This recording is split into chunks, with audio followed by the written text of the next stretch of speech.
Welcome back to Derailed. I am your host, JJ Lahey, here with my good friend, Jake Schyvinck. Jake, thank you for joining us today. It's going to be a fun night. Yeah, I think we're gonna have a good time. There's a lot of JJ. I think not to skip ahead, but there's a lot. I don't know if you've seen Twitter all week with the playoff rankings. You know, all that. Just the discourse is it's starting to. We're kind of fueling that fire now. So that's going to be something I'm sure we'll be getting into in the second half of the show.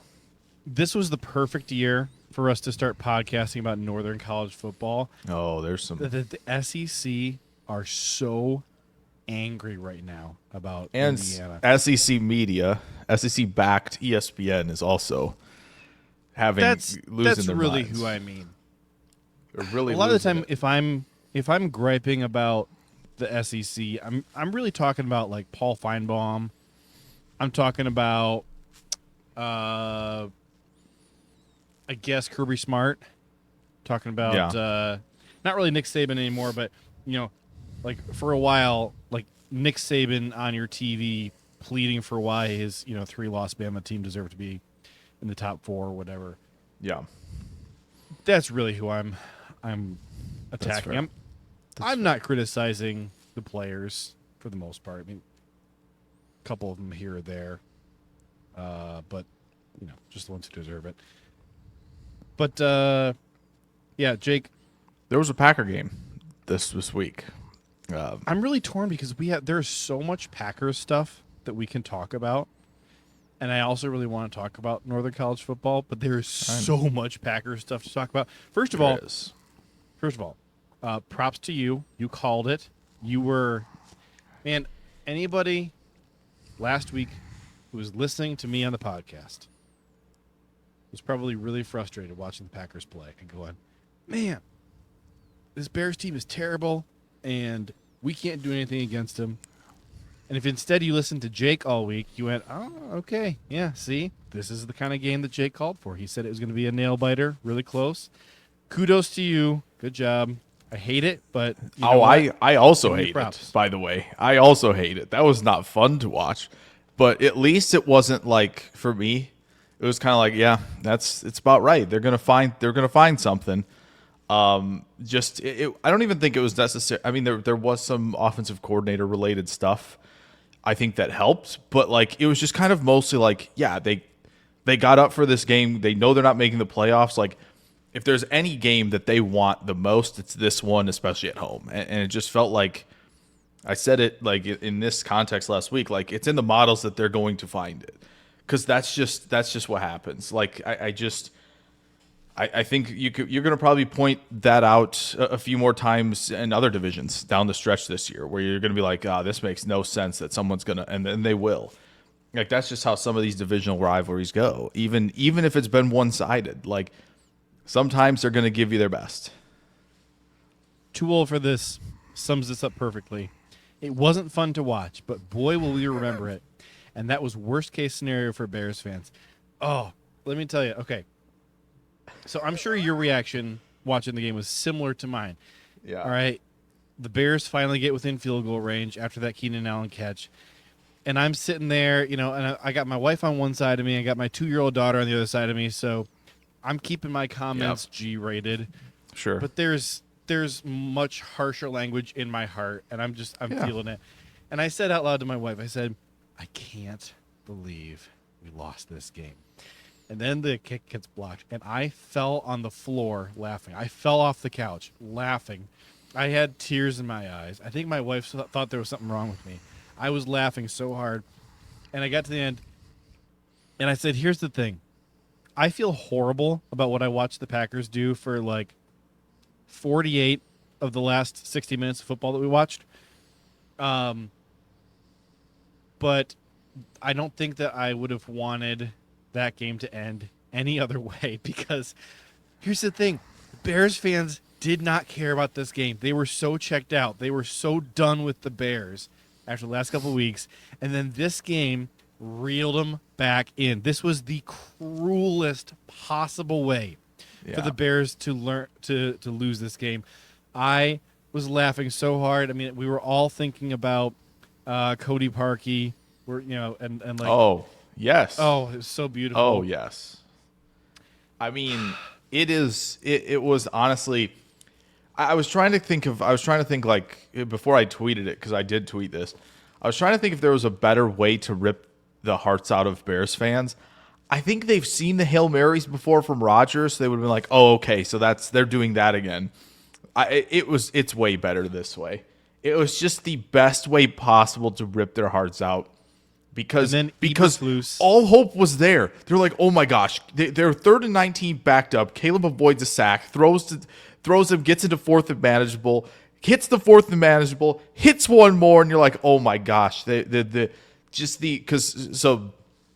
story to this, we went down to a mall the day before my mom's birthday down there on Sunday, and my dad and I found a sports bar to go to while she was down there, and just full of Bears fans, just full of them, and they're just going nuts. They're going nuts after the Swift touchdown. They couldn't believe Watson caught that ball. And just like the amount of excitement they had on the 4th down and then on the play after, it was just we really hadn't like said anything all game. We're just sitting there like in a booth with a TV on that wasn't even Chicago and Green Bay, by the way, because it was on like every other TV. We're like, I need something else. Give me Drake May and Matt Stafford, please, like something good, and to supplant it. And just I didn't let out like any noise until that block kick, and then I think everyone in the place realized there were like 7 or 8 different fan bases, but all the Bears fans realized like, oh my gosh, there's Packer fans in here, because I just let it out. Like, I couldn't believe they blocked it. That was sick. So that was cool. And then one of my favorite things I heard about 5, 6, 7 minutes afterwards is one of the Bears fans, like near-ish by, goes, man, they always build us up, man. I hate this. This is exactly what we heard. And my dad and I just couldn't help but laugh. It's like, yes, exactly. That's what happens. I don't. You should, if you're surprised, you aren't paying attention. Nobody has more reason to hate the Chicago Bears than Bears fans. Yeah, it's true. It was so much fun. Hey, listen, this was a great week for the Carl Brooks agenda. As you know, Carl Brooks, mega fan here. Have loved him since his BG days. I was so happy when I saw that he was the one who blocked the field goal. And I don't know if you saw the clip. Somebody took Wayne Larravee's radio call of it was him and John Kuhn, and they put it over the footage. They're at Soldier Field, and they had no idea who blocked the kick because Soldier Field wasn't going to replay it. So they're like, did you see who blocked it? No, I didn't see who blocked it. And John was like, Wayne, they're not going to replay it here, because if they do, the Bears fans are going to burn this place to the ground. Yeah. Oh man. So the best part is like they at this place they had music in like commercials, right? But you got to hear super loud and clear Burkhart yell, "It's blocked!" and just like this dejection all across the place, and just like, man, we really are just not good.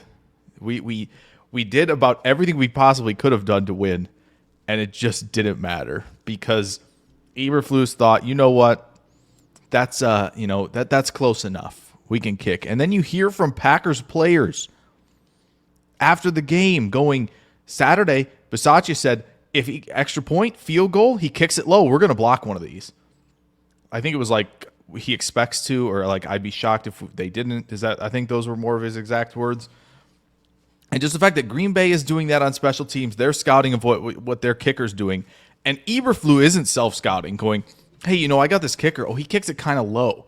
We should probably get it a little closer, no? Like, just the fact that you don't even self-scout, see ya. Listen, we want you here, Eberflus. This is great. We've enjoyed every second of this. You're done. You are done. Well, I was cracking up because after the game, Eberflus was talking to Chicago media, and he's like, yeah, we turned in this clip from the field goal block to the league because we think that the Packers cheated. Like, bro, watch the play. You have 5 offensive linemen on their butts. Yeah. It's like the Denver thing.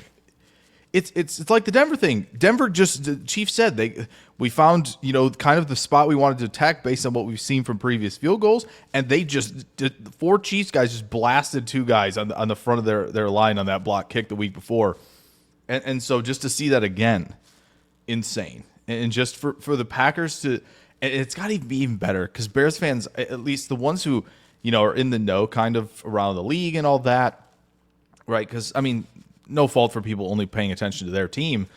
But the ones that know that the Packers special teams has been horrendous for so long, and the fact that the edge in this game was on special teams at the end, boy, he's just adding more to the kind of the sadness right now. It's just like, wow, we the one spot we were supposed to be better, right? And I think defensively you would say that they were expected to be better, at least consensus wise. But the one place we were guaranteed we thought to be better turns out to be the difference. And just it is crazy, the coaching difference, truly, between these two teams. So I do think we have some things about this Packers performance to dissect.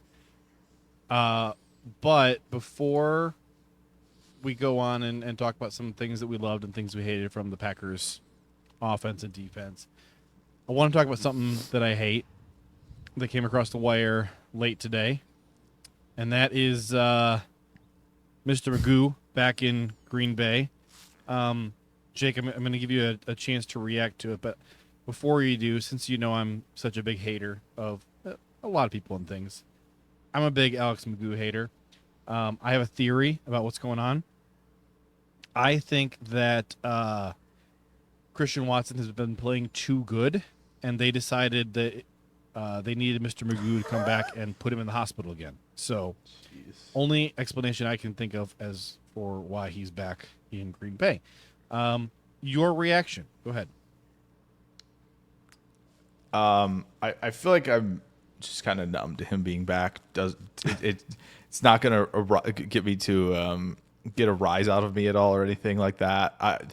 I'm glad that JJ's going to do it, so at least one of us is going to have that reaction. I'm just kind of like, I'm not even there. Like, couldn't be less interested, I think. But it is nice, I will say, as we kind of, I'm sure, segue, like Watson coming alive a little bit in this one was huge. There were not that, Oh, whoa. I'm not going to let you segue this into talking football. We're still crapping on this Magoo move because we need to lay some serious money down here on who the next former Packers disappointment is that they're going to bring back for a reunion tour in Green Bay. So I got some money on Samori Toure and Vince That's Beagle. a good one. That's a pretty good one. Honestly would love it. Are they trying to? This is the only thing I'm thinking of with Magoo, right? Are they trying to like, hey, we might have a Taysom Hill here? After like watching what happened, watching what Hill did on Sunday for the Saints, 7 for 138 and 3 on the ground, 8 for 50 as a receiver, and then was 1 for 2 for 18 yards and a pick throwing the ball. Like, are they trying to do that? They're like, oh, we got to have one of those on the team. Like, is that like what we're doing? I don't know. Weird. All right, I'll let you get back to Christian Watson now because the man deserves his flowers. I do want to say one thing with Christian, besides the fact that he's somehow become the most sure-handed receiver on the team in the last few weeks. It's crazy. That boy is bulking up. Gone is the skinny little thing we drafted. Yeah. That man has gotten shredded. He has some serious muscle, especially in his upper body. I'm really loving his new shape. Makes me feel a lot better about having him out there and potentially taking hits and stuff. I always have loved his skill set and really have appreciated how he has improved as a route runner since being drafted by the Packers. But now putting on this muscle, I think that's only going to benefit him as he continues to play for us, hopefully for a long time. We don't have to have the same worries about him taking hits and maybe not being able to absorb those, like he used to. So, just happy to see his time in the gym paying off. Yeah, I think the one thing I think Green Bay needs to continue to do is, right, we know that North Dakota State gave him a ton of the jet sweeps and stuff like that. But I do think you can give him more of the screens and you can give him some of that short stuff and let that run for catchability kind of thrive. I don't think he's ever going to be upper echelon route runner just because he doesn't decelerate very well and accelerate very well out of breaks. But what he does do really well, and he's done this even since he entered the league, and remembering the Dallas game, is how sharp the transitions are when he goes like 45, right? When he kind of makes those subtle adjustments on the post routes, or just kind of, you work inside on your release, up vertically on the stem and run post. Like he makes those really nice adjustments on the less severe path transitions that he's very tough to catch because of that. And so if you give him the deep crossers and you give him the post stuff and some of the wheel routes that they ran that one, I don't think they were quite in the red zone. Correct me if I'm wrong, when they ran that post wheel to Watson, where it was just the perfect call against what Chicago called on defense. But you give him those type of plays, and combined with, as you mentioned, the sure hands and being able to win the ball, like that is a great combination to have on this offense right now. Just because even I think with you see Dobbs, who has gotten better as a route runner, yes, but it feels like Dobbs' targets are often in contested spots where he's like making those late adjustments, right? It doesn't feel like he has all the room to work with in the world. And then Reed and Wicks are dropping passes, which has not been helpful at all. And so to have a guy this big, this fast, who you can find a way to get targets on certain routes to every level of the field is a big deal. Yeah, well, do you have a theory about what's going on with Reed? I mean, obviously Wicks has been struggling with the drops all freaking year long, but yeah, like Reed went from clear and obvious wide receiver one on the team to what in the world is going on with him? Yeah, I don't know. This is probably one of the stranger developments of the season because, as you said, Wicks it's been from jump, right? He's trying to figure out, how to get back to what he has been at the catch point, other than the one season at Virginia where he kind of had this type of year. So it's very weird from the jump. But for Reed, who just came out as hot as anybody really on planet Earth to start the season, not named Jefferson or Nico Collins, essentially, like to kind of find a slump later in the second year rather than like from jump is very weird. That's something I want to go back and look at is that kind of stretch of, I think it's 4 or 5 games where it's just kind of, maybe 5, where it just feels like, what are we getting? Is there something that he's maybe concerned about, or kind of, is he getting overconfident when he transitions from receiver to runner that some of these are being missed, or is there something that maybe he's dealing with injury wise that really doesn't need to be added to the report, that it's just, is he running the same? Like that'll be interesting to kind of look back on it, because this middle stretch has been very strange for Reed, because down the stretch until that playoff game in Dallas, it was Reed and Wicks. It was like, wow, these two are doing all the necessary things right now as rookies. And now it's kind of like, okay, these guys in the third year, Dobbs and Watson, are being kind of the ones that step up. And I think that it's nice to have that, right? It's clear that these guys are enjoying each other's success while also battling for playing time, for targets, for route participation. So, yeah, that's going to be interesting, but it's nice to be able to go, okay, some guys don't have it right now. We have other guys in the room who can step up and make plays, because really Watson, other than like, I don't think he's an X receiver and the injuries, it's kind of like he has this big playability in many facets. So it's exciting, at least from that perspective.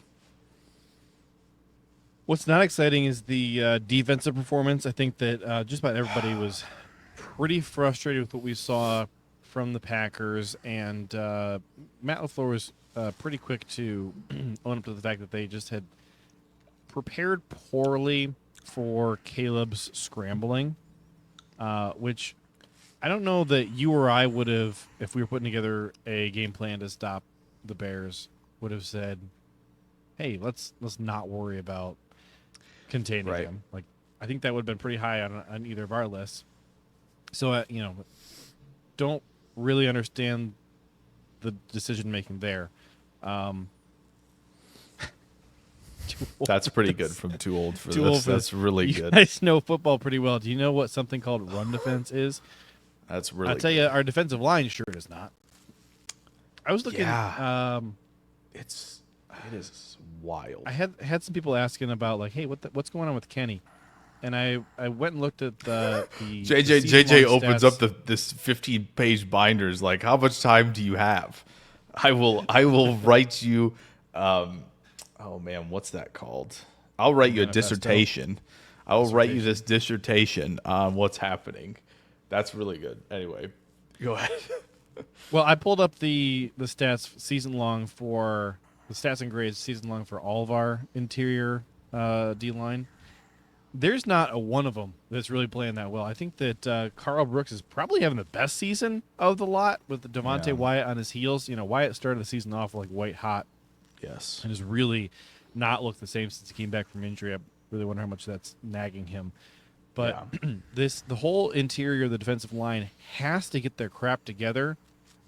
Like it's obviously there is a lot, similar to the offensive line. There's a lot of working together and coordination. You guys have to be on the same page about gap discipline and that kind of stuff. And they're not on the same page. I think that I feel when I'm watching the defensive line that I'm seeing less of the selfish football I was seeing at the beginning of the season. That was frustrating me so much, and at this point, it just seems like guys are mostly just not really getting off their blocks that much. Seems like almost all the pressure has to come from the edge defenders, every single down. Yeah, which is frustrating. I don't understand why. The guys just look tired. Like they're not getting off their blocks. They're not collapsing the pocket, putting pressure on the quarterback. When that pocket collapses, it's almost always coming off the edge. It seems like it's usually coming off of, the defense's right edge, no matter who's lined up on that side, which is a little bit strange to me. Maybe that's not factual. It's just something that's sticking in my brain. But I feel like no matter who we're lining up on that right side, that tends to be the person who ends up getting home more often than not. Anyways, and then the run defense, of course, has been, typical Green Bay Packers run defense that we see year in and year out. I really don't understand because we have so many new guys and almost all new faces coaching that side of the ball. I really am struggling to understand why we're still struggling so much to defend the run. And I didn't even think that the run defense against the Bears was horrific. It was more so the pass defense that was really letting them down. But it feels like unless we are really focusing on, hey, our game plan this week is to stop the running backs, then we can't do it. So, and we'll get into the secondary and talk about the problems there. Which run defense, by the way, these next two matchups, next three, San Francisco, Miami, Detroit, probably going to have to focus on that. Probably going to have to. Don't know how hurt Purdy is going to be if he even plays. I can't imagine they're not going to try to lean on McCaffrey. Etienne's been a lot better since Tua got back, and then you have the two-headed monster that is also just utterly ruthless, especially against other cats, I guess, if you watched last Sunday. So there's a lot to there's a lot that they're going to have to, and I don't even know if it's like it could just be like they need to, which is usually the case with run defense. Like you have to be fundamentally sound, but there are going to be times where like fundamentally sound might not be good enough because the elite backs can create on their own. And not to get too far ahead of ourselves, right? But postseason, right? If Green Bay makes it, there is a possibility the first round could be against Philly, who essentially offensively right now is leaning on the ground game and deep shots to AJ Brown. Okay, as much as we like, oh, Kellen Moore, they're finding their groove. No, it's Barkley, it's Hurts running, and it's deep shots to Brown right now. But Barkley is one of those special guys who can create something from nothing. And as a defensive player, there are going to have to be times where you shed a block that maybe not everybody's expecting you to shed. You've timed up the run fit or the attack of the A or the B gap, depending on where you're supposed to be, to create a play. So, like, they can be fundamental, and I think there are plenty of moments where they have been fundamentally sound, but there are going to be those moments down the stretch where even being fundamental is enough. You have to have – it doesn't have to be, like, game-wrecking level, right? Because a lot of – when I hear game-wrecker, I don't know about you, JJ. I hear, like, sometimes it's like he's out of control, but it's working. Just like controlled disruption would be just a great thing to have on this defensive line that just isn't there right now. And when it is, it's as you said, listen, it was awesome, right? Final drive of the game, Rashawn Gary comes out and he looks like he has put the Bane mask on and he's going to end this game after that second down play. Bat out of hell. Oh my gosh. Okay, great. Terrifying. He flipped the switch when he needed to. Awesome. It would be cool if others could also flip the switch, but it feels like Gary's the only one who can flip a switch right now. Maybe other than Kingsley on that front seven.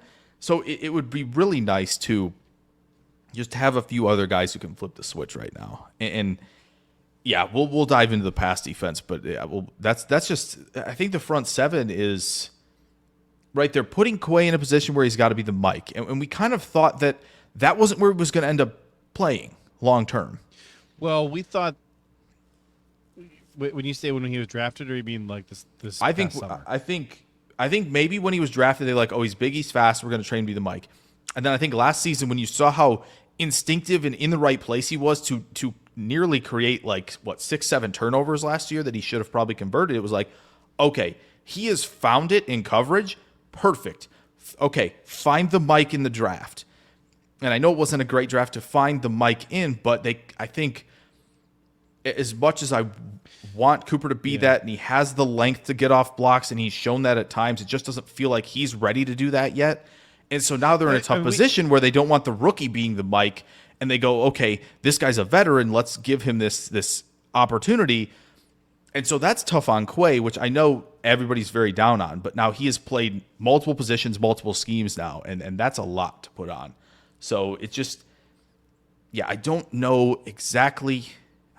I wish I was in the rooms to hear what the plan was the last few years with the linebacker position, because it is a lot of moving around, especially for Quay. Man, we've got a billion topics to cover here. I do feel so. Pre-draft, we on Derailed were very concerned about the idea of having Quay be the Mike. I think we pretty much dismissed it out of hand and said, like, we want Quay almost exclusively as the Will. Yeah. And there's some aspects of his skill set that lend toward being a good Sam, but Mike was just not where we wanted him. That really does not complement his skill set and what he has shown he can be good at. And you're right, there were not a lot of guys in this draft class we felt were plug and play Mike linebackers. Yeah. I think the two that we really honed in on were from Michigan and Ohio State. And I'm completely drawing a blank Colson and Eichenberg. Right. Yeah, Junior Colson, Tommy Eichenberg. Those two guys, we were like, they're probably going to go late, but like, those are the Mikes. They are plug and play Mikes.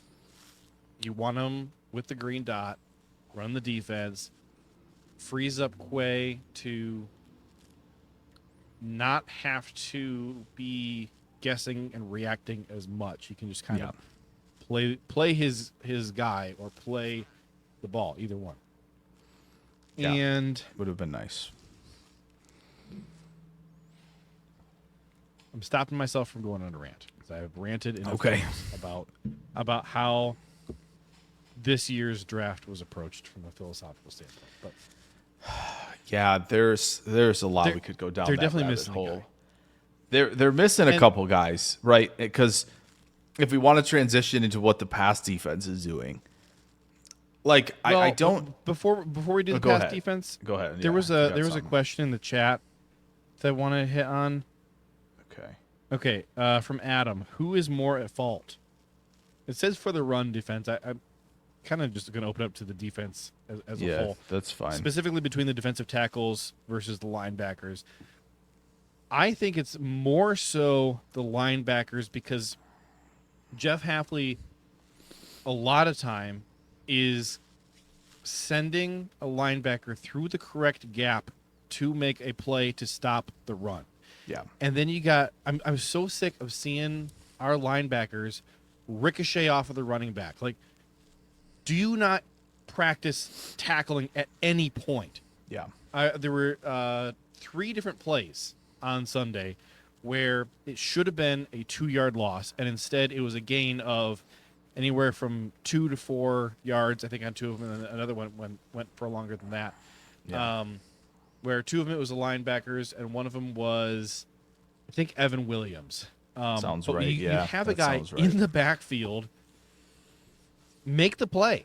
Yeah, This has has been simple. a successful schematic. Like, you can't be criticizing the defensive play caller when you have a guy in the backfield with a chance to get a 2-yard loss on a run play. That is not the defensive coordinator's fault. No. It's the player's fault for sure. And, I mean, obviously, like, hey, on any given play, if it's not executed correctly, it's the player's fault. Over the course of the season, it becomes the coach's fault for not putting somebody else in there or teaching them what to do. So, Yeah. We've kind of been through this song and dance a bunch of years. We're talking about defensive problems. This is crazy. This is crazy. Do lay more blame on the linebackers at this point in the season. Early on in the year, I would have assigned a larger portion of the blame to the defensive tackles. I still don't think that they're playing great, but they are playing more fundamentally sound and just not winning. So, am I happy with what the defensive tackles are doing? Absolutely not. But the success in the run game is much more. I'm going to put more of the emphasis on the linebackers. We had 6 missed tackles in this game. Yeah. 2 of them were by Quay. One of them was by Evan Williams, and so that leaves 3 others for some other players too. Yeah. As someone who isn't in the room, right, and can only identify what's happening probably in some ways incorrectly, it seemed like, at least from what I am remembering, that the defensive linemen felt like they had to do too much to start the season, and they were trying to do too much. And I don't know if it just kind of was like, oh yeah, the 3-4, like, I'm responsible for more than one gap at times, and it I don't know if early season they were just kind of like, all right, I'm in this gap, but I also got to try to make the play in the other one, right? To try and just make a play. And it seemed like they were trying to do too much. And when you try to do too much, now it's like, okay, well, now what's my responsibility as a linebacker when you're flipping gaps when you shouldn't be? Right? So I think that is true. I think early on it felt like the defensive line was kind of freelancing or trying to do too much, and it kind of maybe was highlighted or kind of exaggerated more in like, okay, I'm focused on the linebackers now because they should be making plays because the defense is just the defensive line's being, out of control, disruptive, when it's like, no, the linebackers are probably in the right spot and the defensive line's doing this. And I think it's on the flip side now where it feels like the defensive line is at least playing more controlled. They obviously haven't been super effective, but it does feel like the linebackers are, one, arriving at contact in poor position. And no matter if it's offensive line or, trying to make a tackle on a running back, it feels like they're not arriving at contact in a position to get off a block or, find their way through a gap or to make a tackle. It feels like they are not prepped for contact the right way. And I don't know if they think that some of their speed is like having them arrive at contact faster than they think. I can't imagine that's the thing, but it does sort of feel like the linebackers are starting to be more at fault as the season goes on.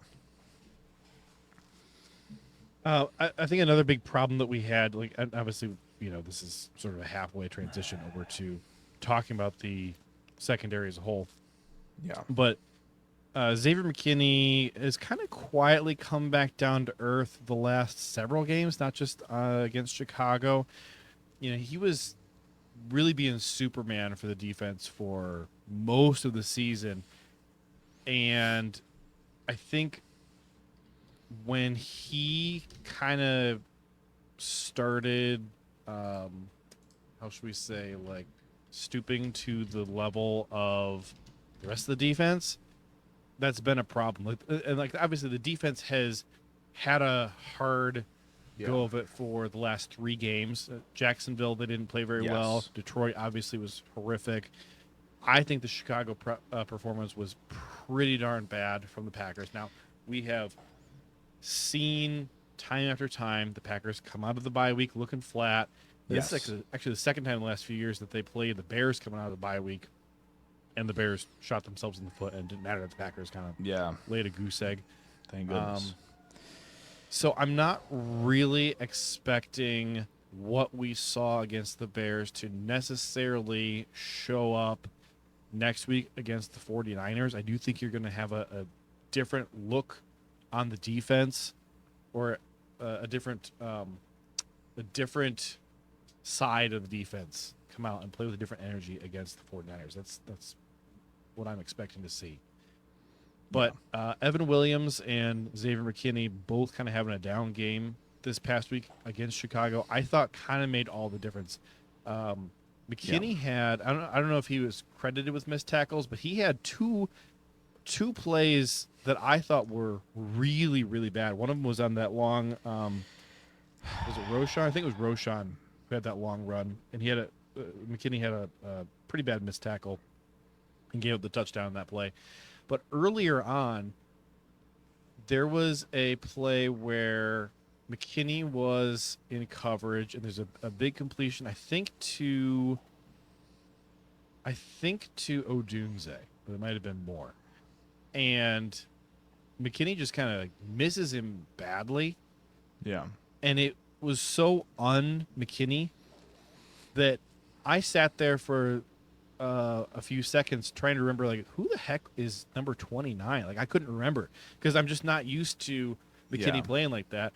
I saw 29. I'm thinking to myself, okay, so it used to be Rasul. And the reason I couldn't think of McKinney is because I was running through in my head all of our real young DBs. I'm thinking about, Carrington and Robert Rochelle and, thinking about all these guys. Yeah. I'm like, no, none of these guys are 29.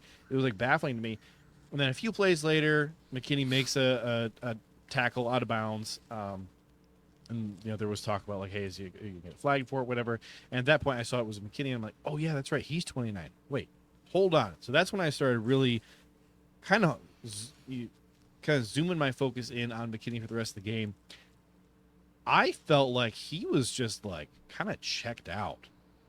And I'm wondering, like, obviously this is speculating from hundreds of miles away. I have no idea what's going on in his head in that locker room, but, like, we saw late in the game, Quay Walker has the defense huddled up, and he's, like, yelling at him and trying to get him hyped up, after a pretty bad series by the defense. Yeah.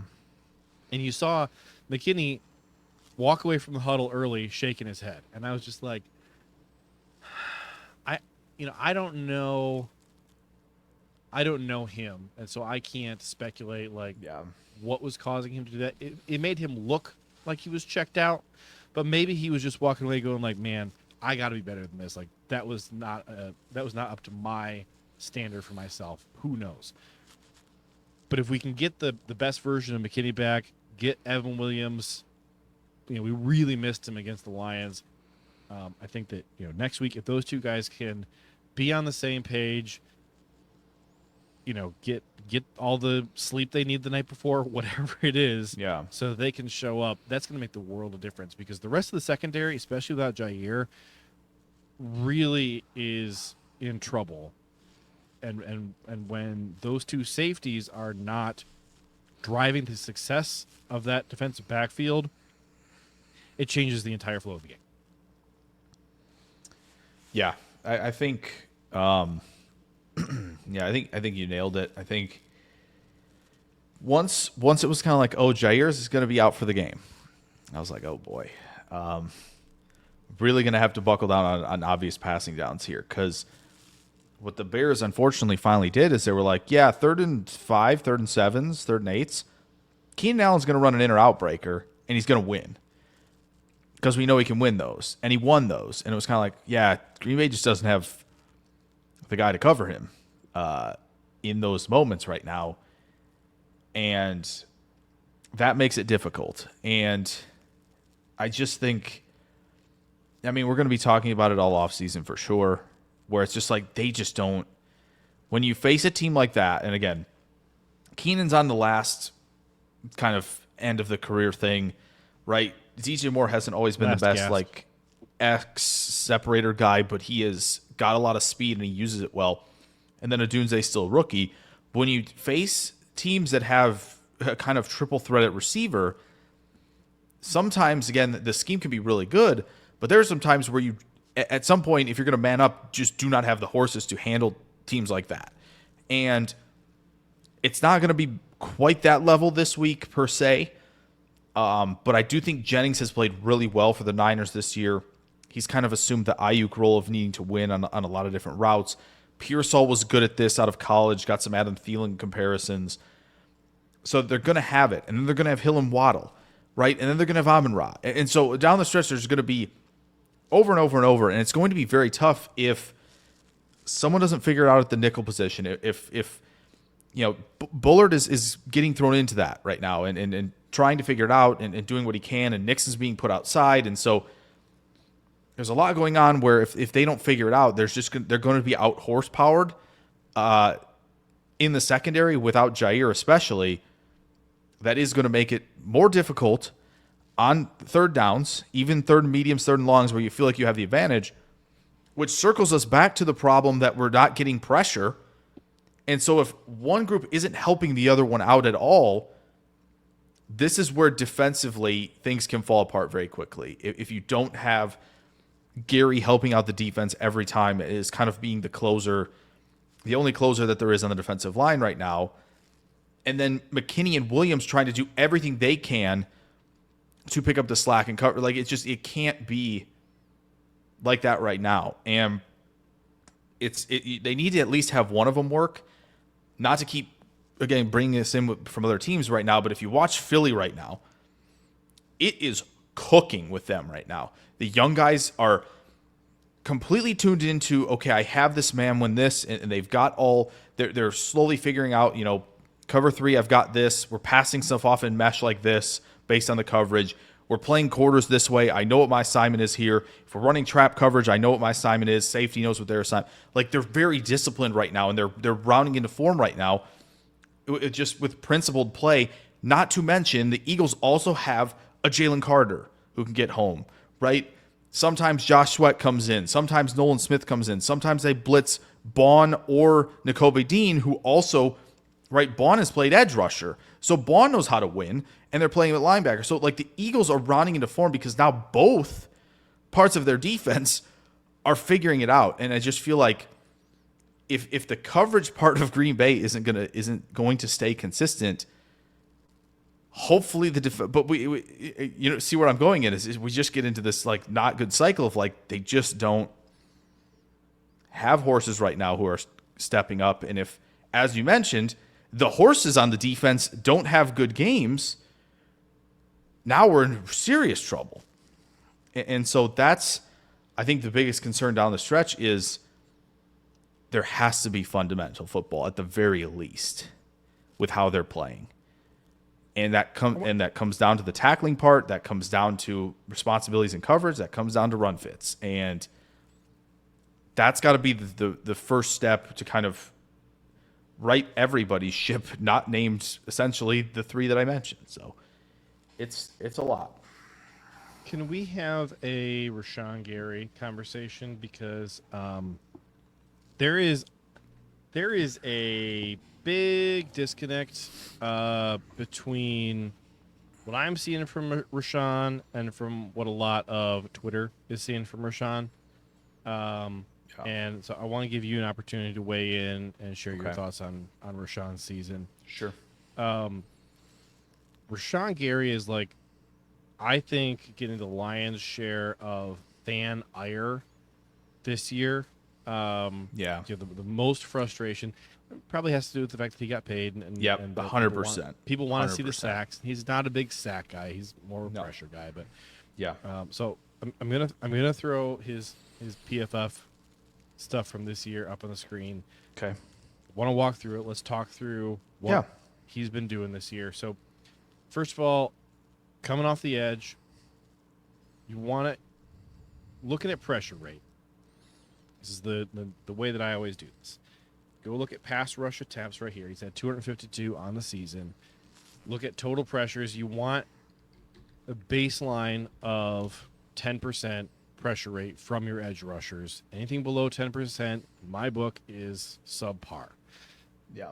You've seen times where like Za'Darius in 2019 was at 17%. That's freaky. And SIS counts pressures a little differently than PFF does. So however you do your math is up to you. Rashawn, the year he tore his ACL in Detroit, prior to that injury, he was at 19% on the season, just out of this world. Definitely on a defensive player of the year track. Looking at him this year, he's currently at basically exactly 10% on the season. So not fantastic, but certainly, not below where he needs to be at. And he's heated up. Look at through the first 5 games of the season, he only had 6 pressures in 3-0, 3-0-0. Since then, he's had Detroit was his lowest game. He had 2 pressures, 1 sack. He had a 6 pressure game against Houston, 5 pressure game against Chicago. He's trending in the direction you want to see him trending as a pass rusher. I think people still rightfully have frustrations with seeing him on some of those QB scrambles where he's chasing after the quarterback and you would like to see him be a little bit faster. Sure. Or, there's been times on some outside zone runs where he ends up kind of huffing and puffing chasing a running back, and that sticks in people's minds and frustrates them for sure.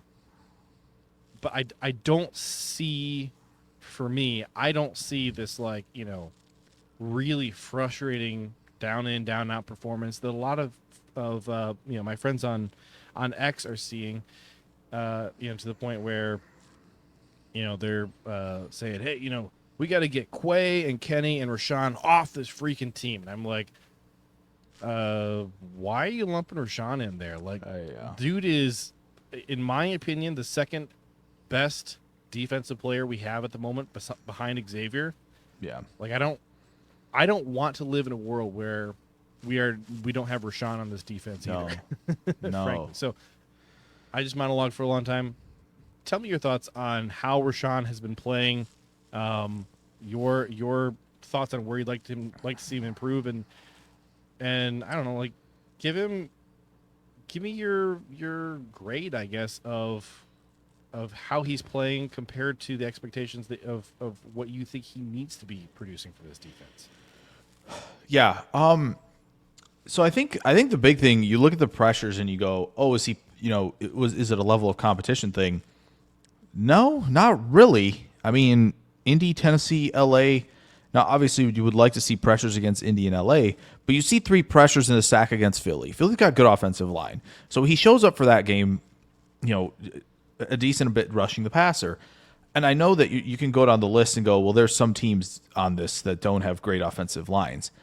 Yes, but if you look at the strengths, at the very least, of where you're getting baseline average play, if you told me, where do you think Arizona's best offensive line play is? It's at tackle and it's at center. Now, is it great? Not necessarily. but it's at the very least what their strength is. Houston's is definitely a tackle. My goodness, the national media are correctly on the interior of that offensive line for being horrendous right now and contributing a lot to their struggles. So Gary gets 6 pressures and a sack, right? I know I know they lined him up over the center a little bit, and they're taking advantage of that matchup. Awesome. He wasn't there the whole game, and he's 6 pressures and a sack.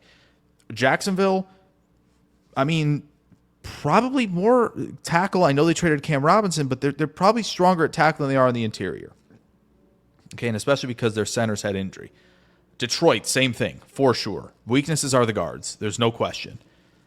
And yes, okay, Chicago, not the best line. But, like, you see what I mean? Like, you can go down the line and be like, the level of competition, if you put, like, the best of the best that tackles, right, Houston, Detroit probably, against, like, Philly and Minnesota, pretty equal. He's figuring it out. It clearly in this second kind of third of the season at the moment, where it felt like at the beginning, I think the criticism was fair. I think it's an adjustment to the scheme.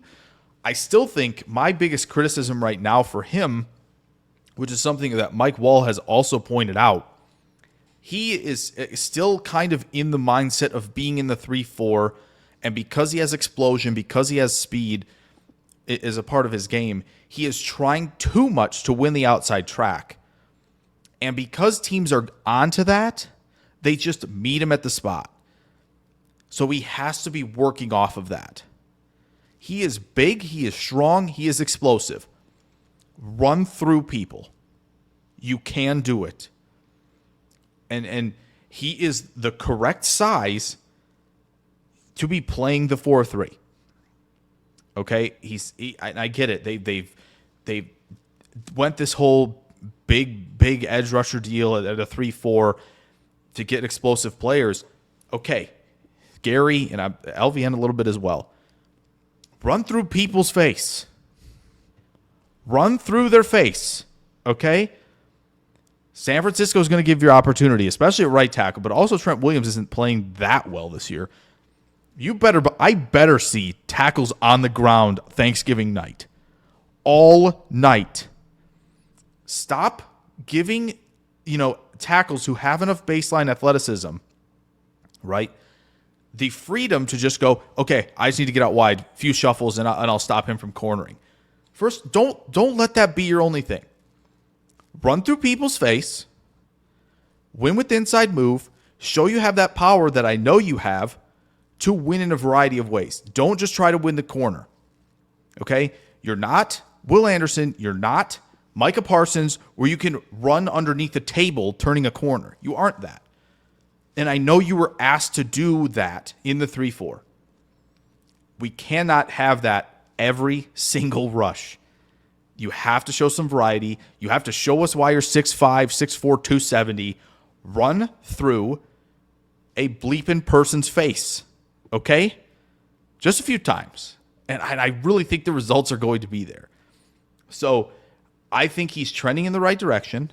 I do think and I think there are fair criticisms, and then there are the wild, crazy, he needs to be off this team nonsense, whatever. Don't want to hear that. If I get that the money is part of the criticism, but my goodness, okay?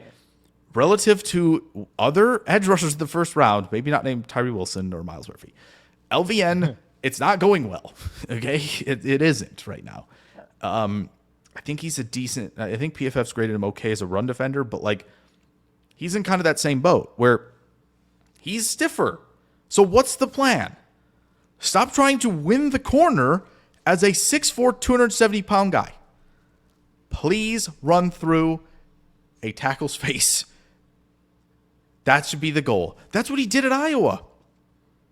That was his entire thing where you're like, oh, we got to mold him. We got to add the pass rush moves, win the inside, like all this stuff. He was just like, yeah, no, I can. My goal is to just run. You could see it.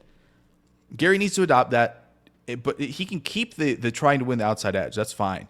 But, like, at some point, you show me how big, we know you are. Show off the strength. Show off the explosion of power, right? Show off some hand usage. Win to the inside because you're putting on film that you're trying to win the outside corner.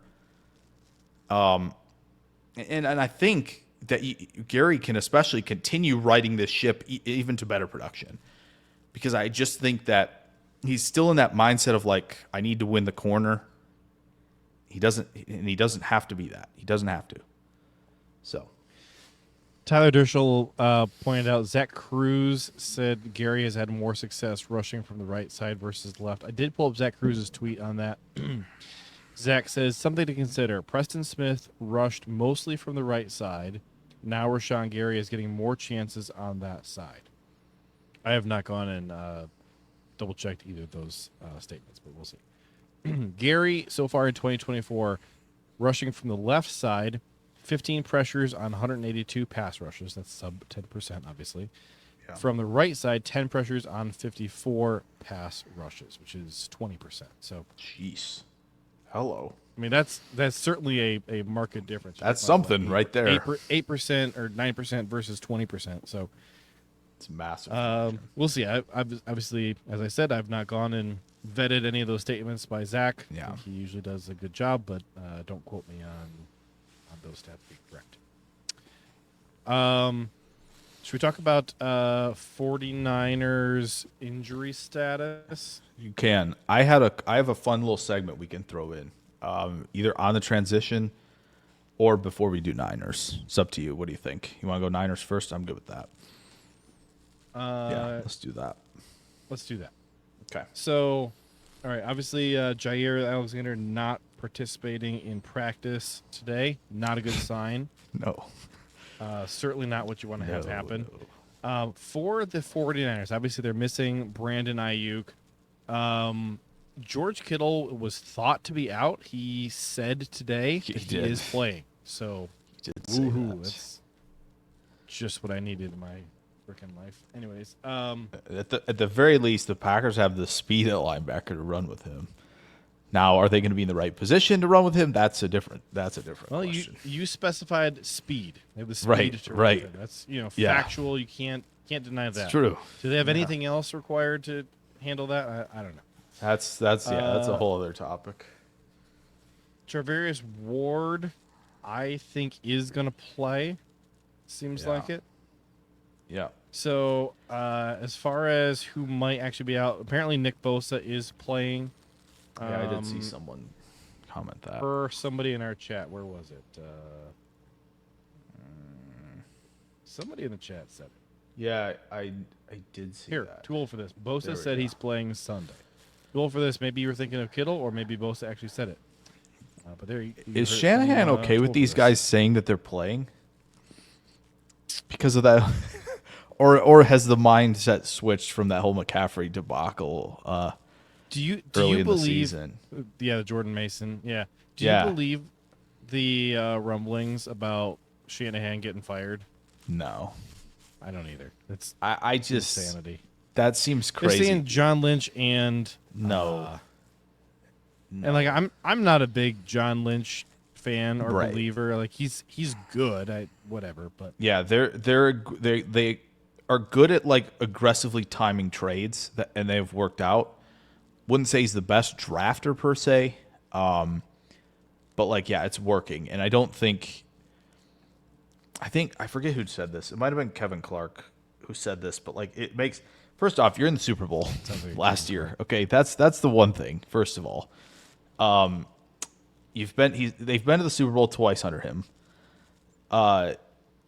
He basically, I think, found a way out of the Trey Lance debacle. He found the way out of there, and like was aggressive doing so. Right, it was kind of like what Pete Carroll did. Right, the Flynn signing. Russell Wilson comes to town. And he goes, "Yeah, Russ is better. We're playing him." Like zero hesitation. And I think Kyle was on that same track of like, "No, we're playing Purdy. He's the best QB in training camp. The best QB we have. We're going with him, and it's working." I think if they are a 7-10, 9-8 football team the next several years, then I think you have that conversation. But the injuries have hurt them. And I do think they're going to have to make something happen at tackle, left tackle especially very soon, because I think Trent Williams is starting to hit that decline, which Yeah, I mean he's he's going to turn 37 in the next year. So you have been kind of on the hey, Trent Williams is not himself wagon kind of all year. I think that the last couple weeks has kind of looked more like himself. Yeah. Which, by the way, he's never going to hit 2021 ever again. Sure. And nobody probably ever will. No. And also, by the way, himself is still like really, really good. So like not quite himself would also pass on pretty much most any other team. Maybe not named Detroit or Philly, maybe Green Bay, but like I think Green Bay would still welcome that, like to have him. So like his 80%, 75% is still quite good, but he's been on, his expectations have been on a crazy level. And he did not participate today. Actually, kind of in few DNPs today. McCaffrey, Williams. Obviously, we already talked about Nick Bosa. Yeah. I know. People are pointing out Purdy in the shoulder because it looked like he was favoring it, laboring a little bit, throwing in the second half, apparently, on Sunday. So that's something to watch. But he seems like the guy who's going to gut that out. Especially off of a bad loss. Let's put it bluntly, like that's a game you can't lose. When you've got big games down the stretch, they play Buffalo, they've got Green Bay this week, they've got Detroit still on the schedule. Like they couldn't lose that. That was a tough one. Purdy has had a hard month. He's got 4 touchdowns, 4 interceptions in the last 4 games. He's only throwing for roughly like 7-ish yards per attempt, which is lower than where he typically lives. Yeah. And he's been putting the ball in harm's way. I don't have fumble numbers on here. I don't know if he's had any fumbles, but his last 4 games have been a struggle. 4 weeks ago, he had a 36.7 passer rating versus Kansas City. That was really hard to watch, except that I always am preying on the downfall of the 49ers, so I enjoyed it. But yeah. But watch him run for 200 yards. Well, that's what I was going to say, and that's something I wanted to get to for sure. Like his EPA on scrambles, it's nuts this year. So it feels like he is. There are points where, just being honest, they're missing Ayuk to win on like every route possible, where Purdy is having to tuck and run some of these things. Because if they're going to man up, Jennings has been good, as I said previously, but Debo as a win versus man coverage guy is not the way. Plus, you have a rookie out there. So, and when you're in 11, which they've gotten to become more of. So that has clearly meant a pretty good deal to this team recently, to not have that elite player to go win for you. And so that's probably what we're seeing a little bit more of right now is the offense feels disjointed. They're not running the ball especially well with McCaffrey. McCaffrey's been more effective as a receiver since his return. So I think that's also notable. Even though, this is almost usually the perfect recipe for a bad run team is to face Green Bay, unfortunately. But it does feel like they're a little disjointed right now. And it reflects how they're playing. It reflects their record. It reflects where they are in the NFC West. It reflects where they are in the NFC playoff picture. It just hasn't been a clean operation this year between the 20s and in the red zone. So it's just, it feels like Purdy's having to carry them more. And he's been able to do it at times, and other times it's been a little tougher for them. So. What do you make of some of their defensive struggles? Because like Fred Warner is playing as well as he ever has. Nick Bosa is still Nick Bosa. Hasn't missed a beat. Yeah. Thoughts on the rest of the defense? Who are they missing? Well, they're obviously clearly missing Greenlaw to be opposite Warner. That has clearly been a problem for them. Devondre has not been good. Right. And yeah, that's really a big issue. listen, Mustafa's nice when he can run and kind of deplete you, or just be an enforcer coming down the hill. In coverage, it's been a little as they've missed Charvarius Ward. So like injuries have played a part, I think, in this.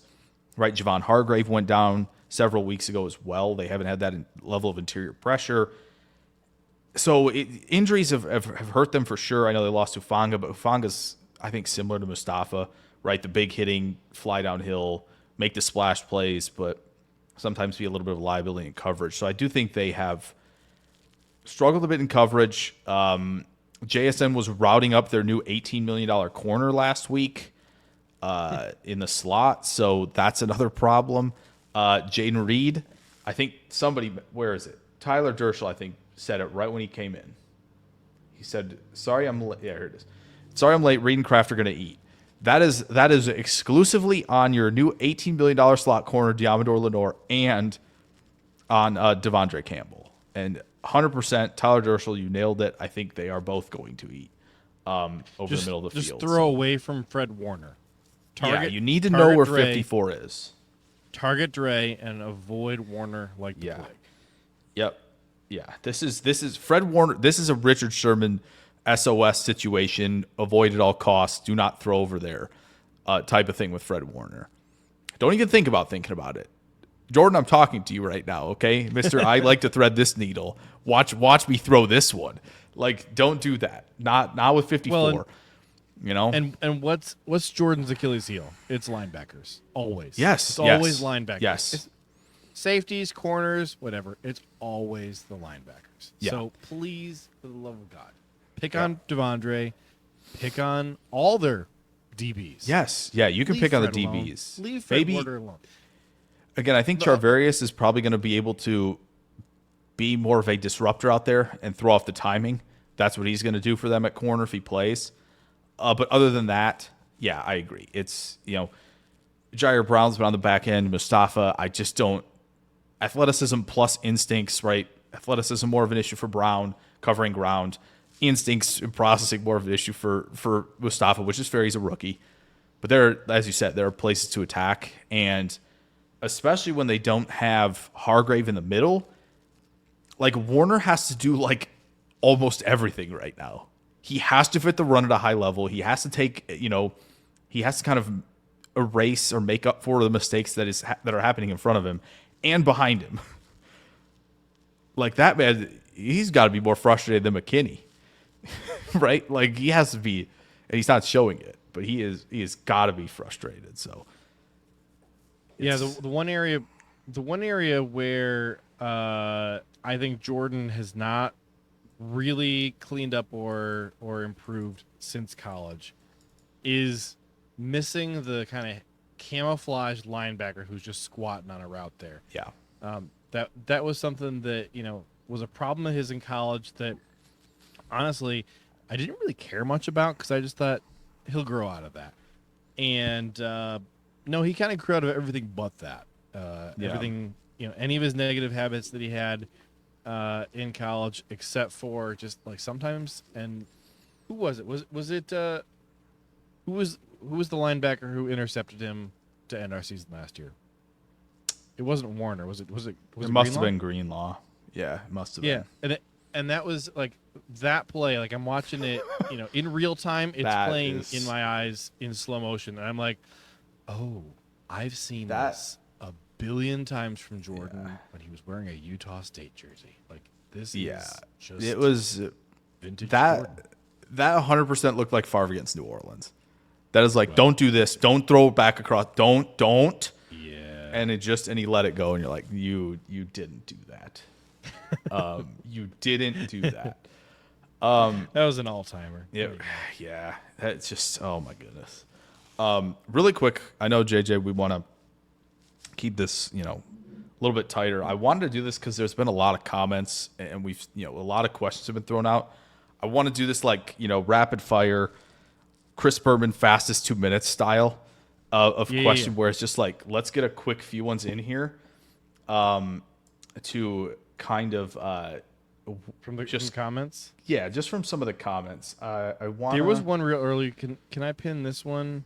Pin any that you see, and we'll get to it. So this is back when we were talking about the linebackers. Okay. Somebody came flying in and asked about Peyton Wilson. Where did it go? Just lost it. Where was this? Is it right? Linebacker. Oh. It's great podcasting as we just sit here silently and look for. It's got to be. Must be earlier than I thought it was. This is the problem with trying to go back an hour ago. I had to.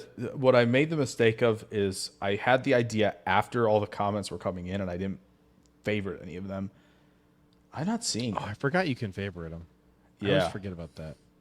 Here, I'm gonna do this. Somebody came in and asked, "Hey, what about that North Carolina linebacker? How's he been playing?" Which I think Peyton Wilson is actually at NC State, but yes, yeah, here it is. It is Adam. There Huddle. it is. Yeah. So this is Peyton Wilson. He went to the Steelers. He has played. He's been good for a rookie linebacker. He's been good. Yep. By the way, speaking of rookies who we didn't draft, Jake, you want to know my personal hell, and I think that you'll share the sentiment. Sure. Dominic Pooney. Don't even, man. So freaking good. Don't even, man. It makes me so angry. Like I JJ, can't even really think about it. I was when I was on the stream day 2. Okay, we're Green Bay's two picks away. San Francisco moves up. I'm like, I know who it is. I know who it's for. I knew it when they moved up that they were going to take Pooney right there. Oh, that ticked me off. Oh, I was ticked when they moved up and picked him. It was like every single mock was like, this is the guy. We're getting him in the 3rd. It's going to happen. He's flexible. He's kick inside. That's what Green Bay does. But he's played tackle. He's a good athlete. It's all there. And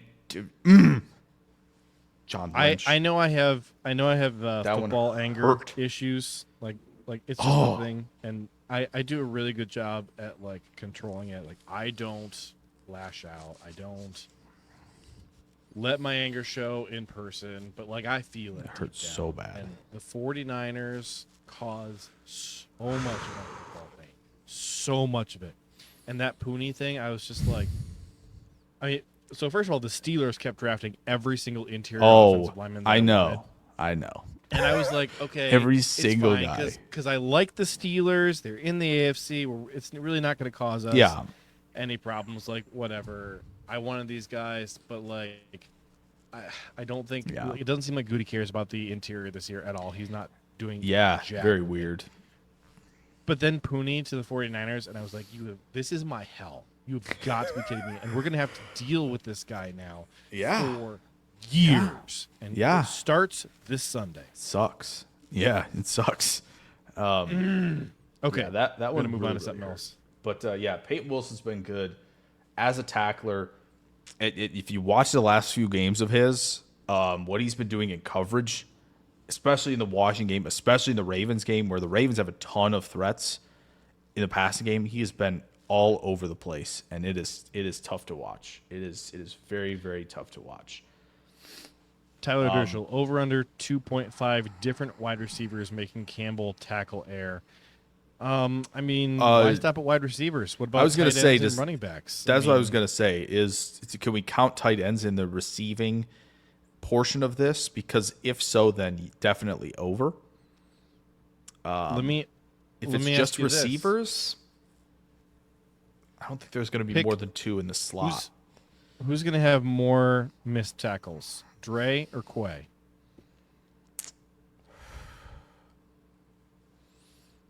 I'm taking Dre. I think that's right, but it could be a fun little little side on the side scoreboard to kind of watch between those two. I'll go Dre as well. I think that's good. I have another comment unless you have one you want to get to. Go ahead. Okay, Tool for this says, I saw a TikTok about an Ohio State wide receiver. Is he any good? We can literally tell you who it was. It was Jeremiah Smith. Yeah. He's going to win the Blitnikoff. Yeah. He is he is a true freshman, not a redshirt freshman, a true freshman. This man was playing high school football weeks ago, right? And he's a problem. I'm going to tell you right now, today, he is the best wide receiver in college football, and he would be a first-round pick in the NFL if he could be drafted today. He got top 5, and he's gonna he has to play 2.5 more years of college football. Put it this way, I'm telling you, Patriots are in the top 5. They would have zero hesitation. You're like, we got Drake May. We'll take him, please. Thank you very much. I don't know, man. He's black. They only like white receivers in New England. Well, they also don't draft good receivers in New England very often. So that's another issue as well. They'll take N'Keal Harry. They'll take N'Keal Harry because he plays like a white receiver. Listen, the Polk thing is not going well. But let's not get down that rabbit hole. Really quick, I got one. I know we kind of put this on the screen from Lee, but do you think the defense is taking a step back at all? Well, yes, but I think that it's fair to acknowledge that the step back has coincided with a bunch of injuries. Yeah. Notably to Jair and Evan. Why am I blanking on Evan's last name? I think it's Evan's last name. Evan Williams. Yep. And you know what? You also have to acknowledge, and this is like not an excuse. Like I don't think that this is an acceptable situation for them to find themselves in, but they are missing who should have been their top 2 cornerbacks this year. Jair has been hurt and can't play. Yeah. And Stokes just can't play. Yeah. Like those were your CB1 and CB2 heading into the season. You're down both of them, and you are relying, like Keyshawn Nixon is your CB1 and CB2 and your slot corner. So, yeah. When you're basically your entire defensive backfield is Javon Bullard and Keyshawn Nixon and the safeties, like that's a hard reality to live in. So yes. I'm not excusing it. It's just the reality of the situation. Like we need better production out of the cornerback room. We need probably some better bodies in the cornerback room. I know, a lot of people really wanted the Packers to draft corners. You and I talked a lot about cornerbacks in this draft class, and there were guys that we liked. We really thought Terrion Arnold, Kool-Aid McKinstry, whoever. There was a bunch of cornerbacks that we liked. Yeah, but they decided no. It was, the Packers believed that Stokes was going to be good enough, and they had depth that they liked from Valentine and Ballantyne and Keyshawn, but you got real thin real quick when Jair starts missing time due to his nagging injuries. And I'm not upset with Jair, but it sucks when you're missing your number 1 corner.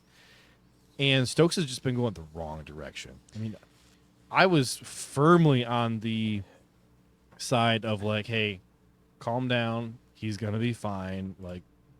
There have been justifiable explanations and excuses this whole time prior to this year for why the play wasn't there, but it has gone horribly sideways for Stokes in 2024. Yeah, it was clear that Goody had more patience at corner than we did, for the most part, as a consensus. So, that's fair. There's often more patience. Sometimes, when you're obviously a better GM, you kind of get afforded that. But yeah, I think as to Lee's question, I think there's, and again, a play fluctuates from player to themselves throughout the season. So then, when you have 11 of them fluctuating, one day this group is down, one day this group is. So I do think it's kind of a collective, some people are taking a step back, and then it's kind of showing right in cover. So I think, yes, in this game, Williams and X took the step back, and there wasn't a lot of guys who took the step up, and that was the problem there. So I do think I don't think there was to be honest, I don't remember there being a ton of adjustments. They clearly weren't ready because I forgot to talk about this early. Caleb has been patting the ball and holding on and holding on and holding on to the ball for the last several weeks. And he's been taking sacks because of it. So I think Green Bay sees that on film and they go, okay, if we maintain coverage discipline, we'll be able to get there and pressure and sack Caleb. And Caleb in this game finally decides, yes, okay, I don't see read 1, read 2. I'm taking off because I need to get yardage. So credit to him for doing that in this game where we haven't seen that in a while. And he kind of got back to it, which was good for him. Yes. And I think that was the issue, right, with the Caleb scrambling stuff where they just hadn't seen it recently. Obviously, you need to prepare for everything. But when this quarterback's getting pressured and under duress and he's patting the ball and he's looking for stuff, seeing him scramble was kind of like, oh, wow, he's actually doing this again. So yeah, maybe it took him by surprise, and maybe that's the type of preparation thing they were talking about that wasn't quite there. So that's the one thing. I don't think there were a ton of adjustments. I think they just, again, gave Caleb an exit ramp, and he just continued to take it, which you got to do that. Really quick before this, I saw this one tool for this, a real lightning quick one. Yeah. It says, why am I more scared of Purdy in the run game than CMC? JJ? Well, I mean, tool for this, you said that for the reason that it is going to be a problem, which is the defense, when they game plan to stop running backs, they can do it successfully. Yeah. But they have to get so laser focused on doing that they are suddenly open to getting shredded everywhere else. And this is really why, in I think in the last few years too, we've had games where we're playing against traditionally really mobile quarterbacks, and like we all get PTSD going into that game of like, we see Kaepernick in our mind's eye, we see whoever, and Ryan Tannehill a few years ago, the Titans game, whatever, Yes. And the Packers come in with a game plan and they're ready to stop it. But the problem is when you are playing against a team who can kind of only run, but they have a quarterback with the ability to move, the Packers come in and they concentrate all their efforts on stopping that running back. And then, first of all, the passing game and the mobile quarterback just absolutely shred them. Yeah. Because, to your point, they are just trying to just stay disciplined in their coverage. And they're also, so desperately focused on those passing plays on trying to get pressure. Yeah. You get huge lanes open up in the middle, and linebackers who've been taken out of play, by the running back who's run off to the side, whatever, and there's nobody in the middle of the field at this point. And so even a not very mobile quarterback, you give them a wide open field to run on, they're going to do it all day. And I think the Packers, at least this year, and this to me is kind of on Jeff Hafley, their halftime adjustments have not felt anywhere near as impactful as, some other teams' halftime adjustments typically are. It kind of more so seems like whatever the game plan was for this game, we're just going to kind of be stuck with that, and then we can flush it and come up with a new one next week.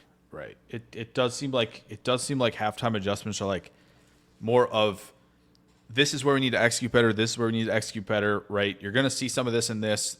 So it's more like tweaking, execution, right? Fix, like just identifying and trying to adjust to the execution errors rather than it is to adjust fully what an offense is doing. I do think that is definitely part of it. And to the question by Too Old for This, why you'd be more worried is because McCaffrey hasn't looked great running the football since his return, which I think, that's fair.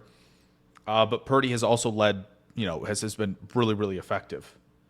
Well, I think when too, scrambling, right? The more dangerous a passer the quarterback is, the more they can hurt you with their legs. You get a guy like Justin Fields who kind of can't throw the ball, or at least couldn't in Chicago, couldn't throw the ball. Yeah. But what he could do was gash you with his legs. The defense kind of came in like prepared to stop that.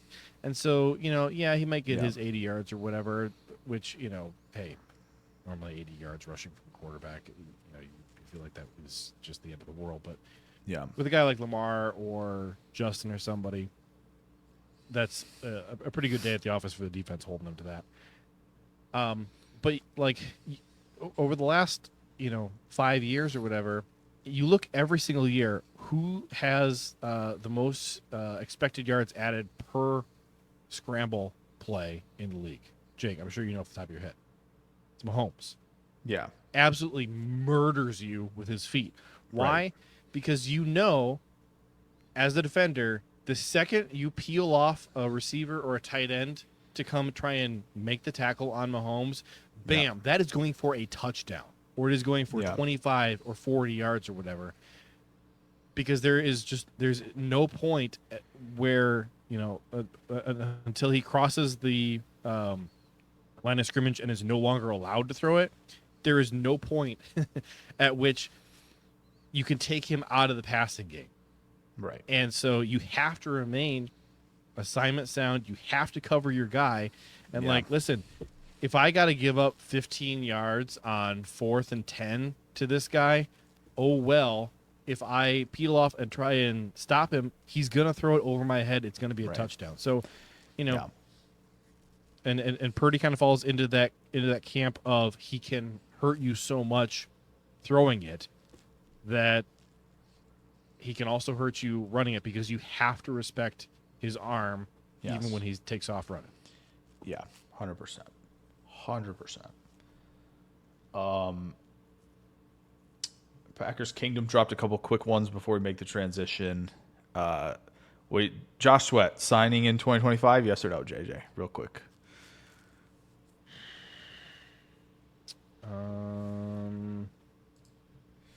I want to look him up real quick here and just see if he's actually secretly better than kind of where he's been in my mind. I don't know. I mean, he's very much kind of a typical Packers defender in that he can't do anything against the run, but he's pretty good against the pass. Solid tackler. His run defense 265 this year and most years are just terrible. Yep. I don't know. I'm just not a fan of going after a 28-year-old that we're going to have to pay a lot. So yeah. Okay. Most years you toss out anybody who is not still on their rookie contract. Yeah. And ask me, hey, do I want to trade for them or sign them in free agency? I don't know. I don't like overpaying. So yeah, that's fair. I tend to agree in that regard. And then just to have a little draft, what about Mike Green, who has 52 pressures and 15 sacks this year for Marshall? At 6'4", 248. So we're kind of pushing it a little bit if the size requirements hold on a lot of what Green Bay wants to do defensively. But heck yes. Would you love to add him to be a pass rusher in the room? Absolutely. So it's the wrong time of year to ask me about Marshall players. In November, I have watched 0 Marshall games and am planning on watching 0 Marshall games for a very long time. That is fair. I will say he is 37th now on Brugler's board. So very notable as we get into All-Star season, bowl game / All-Star game circuit. So what was that guy's name at Western Michigan? Marshawn Nealand? Was that his name? Oh, yeah. Mm-hmm. Yes, sir. Get a little bit of Marshawn Nealand vibes from him. Yeah. Yes, sir. Okay. Prince Jason says that's Quay-sized. Well, and that's where, like, I've seen people now mock James Pierce to the Packers. Unless they make a massive fundamental change, no. No. He's like 242, man. We're not. No, I just don't see that. But maybe I'm wrong. My but guy. Look at Look at this comment here. If he's not from the north, I don't want him. We like that. There you go. There we go. We do. I will say, NFL draft is that's the area where we go ahead and admire the goods the South has. But yes, the rest of the year we do tell the South to cram. So we are going to go ahead and make our transition here to Northern college football. But before we do that, I wanted to acknowledge these lovely compliments here. Chris, what's up, Big Jake and the Bearded Wonder? And another compliment on the beard. Thank you very much. Appreciate that. I do work hard at this beard. It takes special beard oils and shampoos to make sure that it's nice and soft, because I have a 2-year-old daughter, and she comes up and buries her face in my beard when she gives me a hug, and she lets me know if it's prickly or not. Okay, I'm going to share my screen here. Here we go. So, looking at the Northern College football teams that we cover here, the 28 Northern teams that we cover, I think what I want to do this week is just concentrate on a couple of key games rather than going through everything. You know, there were a lot of games this week that more or less kind of played out the way that we were expecting them to. So I'm not really sure it's going to be interesting to talk about them. I mean, like, come on, Penn State 49 over Purdue 10. Like, we seriously want to have a conversation about that. But there are a few games that I do want to highlight. One of them is going to be Oregon, Wisconsin. Wisconsin, man, has taken a lot of crap from this podcast this season.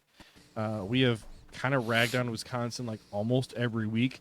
I do want to acknowledge, though, the game that their defense played against Oregon this week. Holy cow. Yes. I'm going to go ahead and do it. Jake, I don't know if you're going to co-sign on this, but I'm going to extend a formal, official apology to Wisconsin for crapping on them so hard this offseason. Now, they still, if you go look at who they've beaten this year, you know, they're 5-5, which is a better record than I said they were going to have. I did not think they were going to win 5 games. Yeah. Their only wins have been Western Michigan, South Dakota, Purdue, Rutgers, and Northwestern. Not an impressive win. It's not ideal anywhere in that stretch. No. However, I do want to acknowledge that they played Penn State relatively close. Yes. And then this Oregon game was quite impressive. There have been times, you know, watching this Wisconsin Badgers season where you saw the offense really show up and the defense crumble. And then kind of turned it around. The defense really showed up. Offense crumbled. Luke Fickell fired. I'm completely drawing a blank. I talk about this guy every single day. Phil Longo. Phil Longo. He fired Phil Longo, the offensive coordinator. I think we're going to see some offensive philosophy change coming out of this. Yeah. But I don't know that the words air or raid should be anywhere in the discussion of what kind of offense Wisconsin is going to run, because I just don't think that they can. I don't think they can recruit the type of bodies that you need to run that type of offense. You know. Yeah. If you're going to be successful on offense, recruiting the way that Wisconsin does, I think you're going to need to play more of a Michigan style of offense, frankly, or even Illinois. Yeah. You know, like, hey, what Indiana is doing this year is crazy. It's super fun. But, like, you need to do – if you can't recruit in a way to get the type of players on campus that Indiana has or that Ohio State has or Oregon, you need to play Michigan State, Michigan type of offense. I almost lumped Iowa in there as well, but they don't have an offense, so it's fair. I really like Luke Fickell. I don't like necessarily the way that the Wisconsin athletic program is positioned to try and succeed in this new world of college football. But they've got that defense showing signs of life. And I think that, you know, I don't want to go back to a Paul Chryst offense per se, but there are some strengths there in what some of these northern teams have done offensively with playing really complementary football, sort of slow, methodical, mistake-free, homegrown offensive linemen, develop guys for a long time, go really heavy in the transfer portal. Like, this can work. Again, I still think Wisconsin's going to need to get their NIL game together and figure out how to get money in the hands of good players in the region so that they aren't going to other schools. But I think that there is a path forward, and I think that I have been too low on Wisconsin. I still don't think that they are going to be in the top tier of Big Ten programs, but like, maybe like a Mark D'Antonio era of Michigan State. Sure, like something like that could be a blueprint for Wisconsin's success. Chris asks, how the hell did Indiana recruit anybody? First of all, straight from James Madison. How did JMU recruit anybody? That's the real question that we should be asking. Yeah. The JMU fellas are dominating right now. It's crazy. So, and hats off to Kurt Signetti for the roster that he assembled. I really love the strategy that he pursued of going out and targeting portal guys who had chips on their shoulders. Really looking for guys who were culture fit, who were going to play hard. Jake, how sustainable do you think this is? Like, to you, if you're looking at the 2024 Indiana team and you had to compare it to, again, we'll look at Michigan State. Is this more like the 2021 Mel Tucker Michigan State was super reliant on the transfer portal guys? This is the Kenneth Walker year. It was just kind of a flash in the pan that was not replicable. Or is this more like the Mark D'Antonio Michigan State era from, 2010 to 2015, where, the caliber of player that they were recruiting wasn't the same as at Michigan or Ohio State or Oregon or Penn State, but just really playing a unique brand of football, bringing in the right type of guys who have the right type of attitude and background, and like that would be something that is sustainable. Which way would you lean? I do think there is more of a sustainable way forward. It did feel like that Michigan State team leaned heavily on Walker to do a lot of the lifting for them. The good news for Indiana is they don't have like the one player where you feel like, oh my gosh, it's going to fall apart. Now, of course, they're bringing over guys from James Madison. They brought Rourke over from Ohio, right? Yeah. Like they did a great job in the portal. The good news about this Indiana team versus maybe even more so around D'Antonio is the success, right? They are 10-0. They are staring down the barrel of the playoff, where now you don't only have to kind of attack the transfer portal per se, which they will continue to do, I'm sure, but it kind of gives people from the outside looking in like, okay, they're doing something here. And I know that the argument for them right now is they really haven't played a whole lot of teams with a lot of success this year. I understand. At the same time, they deserve all the props for being 10-0. They haven't played teams who have had a lot of success. Right. You're looking at the bottom half. That statement. Yes, the bottom half of the conference is basically these teams that Indiana's beaten. But credit to them for one, coming out and being like, these teams are way worse. So we're going to show you that they are, and beating them down. Washington, they proved a really nice point there.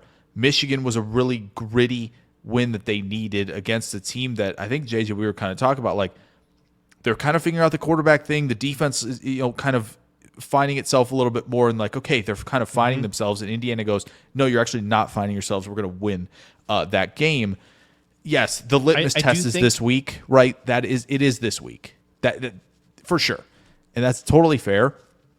But I do think the quick success from Cignetti is going to bring in not only more transfers like they do on the transfer, but I do think they're going to get their own incoming class of freshmen. And it might not be, right? We're not talking 4 or 5 star players necessarily, but we're talking about like winning on a lot of the margins that you kind of mentioned, like the Illinois team is doing, the D'Antonio team is doing, where they're like finding these 3s and maybe a 4 here and there who are sticking around for a while and making impact. Like Illinois is a good example right now of like, they have the Pat Bryants of the world who are sticking around for 5 years and being an impact player on that offense, right?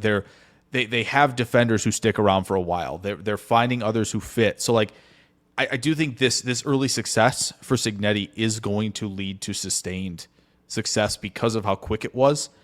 And when you have that plan, only probably, in my opinion at least, getting better in terms of recruit plus transfer portal, like you can sustain this.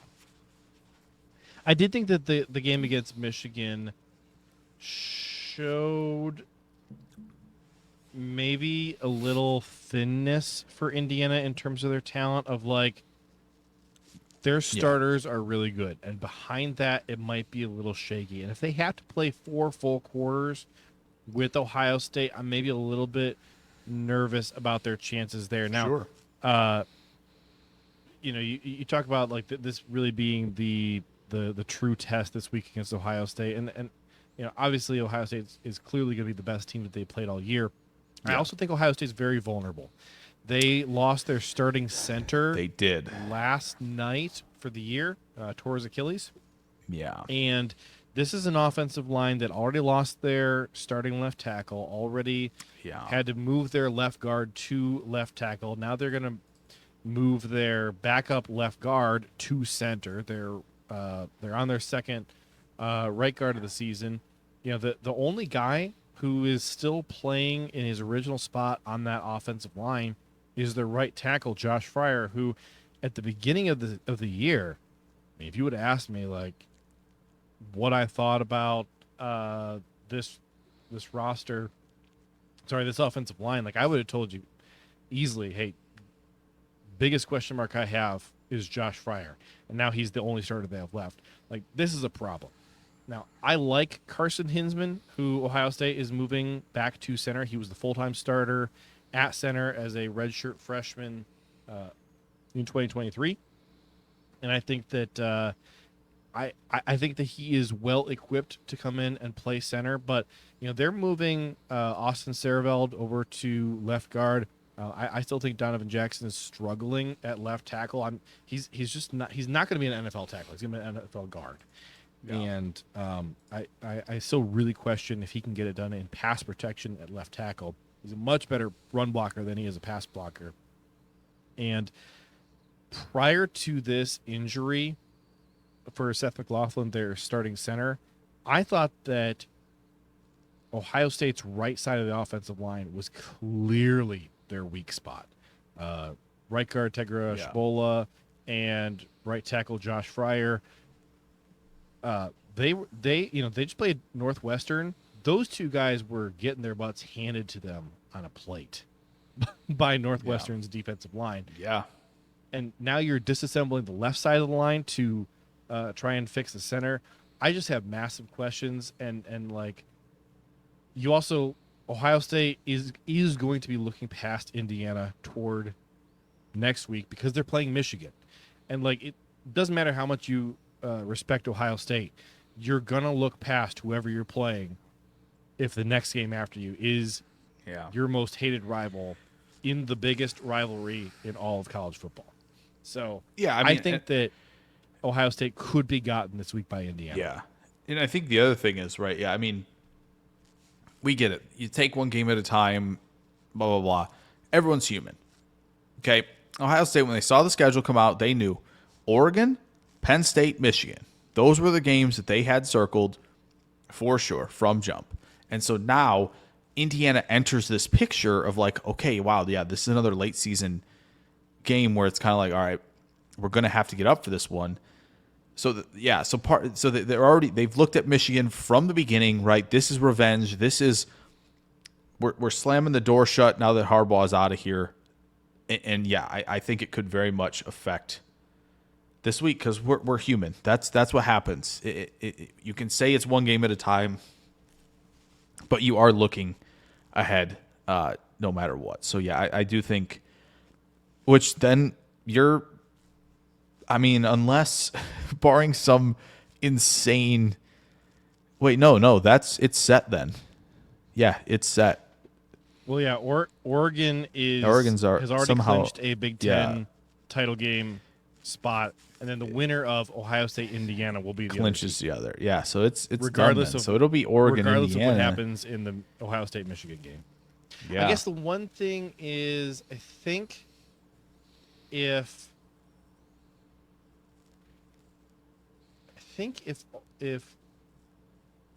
Indiana. Is there a way for Penn State? There is a way. So if Ohio State beats Indiana and loses to Michigan, I think Penn State is in. Wow. So there is that because Penn State. Yeah. Well, yeah, because I think if Indiana beats Ohio State and loses to I think Purdue. Can't believe we're even suggesting such a thing. It's nonsense. Maybe 10-1. It would still be Indiana with the win over Ohio State versus Penn State not. Is that the deciding factor there?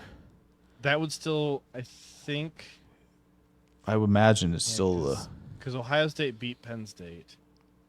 Yes. So I think Ohio State would have to have 2 losses for Penn State to get in. Yeah. And Indiana. I think Penn State's only way in is what we said. Is Ohio State win this week, lose next week. I do think that's their only way in. Actually, I think because the common opponent thing would come into play, I think Indiana would have the tiebreaker over Penn State because they have the win over Ohio State and Penn State doesn't. Right. So I think that's how that works. Yeah, I think you're right. So Penn State has only one avenue, and it is specifically Ohio State win this week, lose next week. It has to be that. Which is possible. Not impossible. Probably not going to get it done. I assume we're not moving Ohio anyone. State is much more likely to drop a game to Indiana here. Right. But we'll see. I mean, they're on a 3-game losing streak to Michigan. Yeah. So I think tier 1's pretty good, right? We've kind of covered all that. Ohio State, Indiana was the off. one question I had is how does this Oregon close game versus a 5-5 Wisconsin team, how does that impact our opinion of Oregon? I want to make sure I'm consistent with this because I think I have been for the most part. Is they're going to have these games, right? Everybody's going to have one of these. I mean, they've had where the goal is to survive. Boise State, right? They did have the Boise State, and I do think very clearly we did have Oregon way down the rankings after that, and I think that was fair. But I do think they completely found it since those first 2 games. They've looked pretty unflappable since then. Once you get into the 9-0, I think their passing game has struggled a bit. Missing Tez Johnson. Yes, and it sounds like Tez is going to be back this week, which is good news for them. But yeah, I think I mentioned this with BYU. I said that they were going to have which we're going to get to them, right? I said they were going to have a close one at some point. They've already had a close few already. They had the close one with Utah. Probably should have lost if Utah kind of executes better. But then BYU got into their Miami territory where, like, you're not going to survive all of these.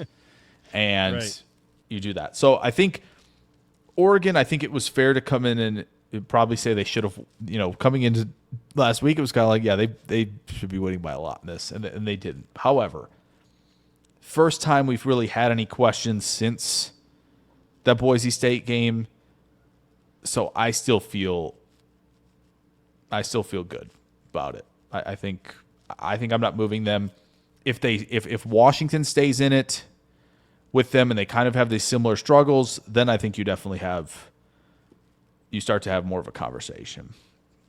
But if it's just a one-off, which is all we have right now, I'm good with leaving them at the top. So, I want to be fair because I've been fair. I think I've been fair when I'm not on Indiana hater fuel, when I stay more objective. I think I've been on that for the most part with everybody. I said that about Iowa State. Now they've dropped 2. I said that about BYU. There was another team, I think. It might have been Pitt, but there were, or maybe Penn State. And so like it was Penn State with the USC game. Right, yeah. So it was kind of like, all right, is this the one-off? They're traveling cross-country.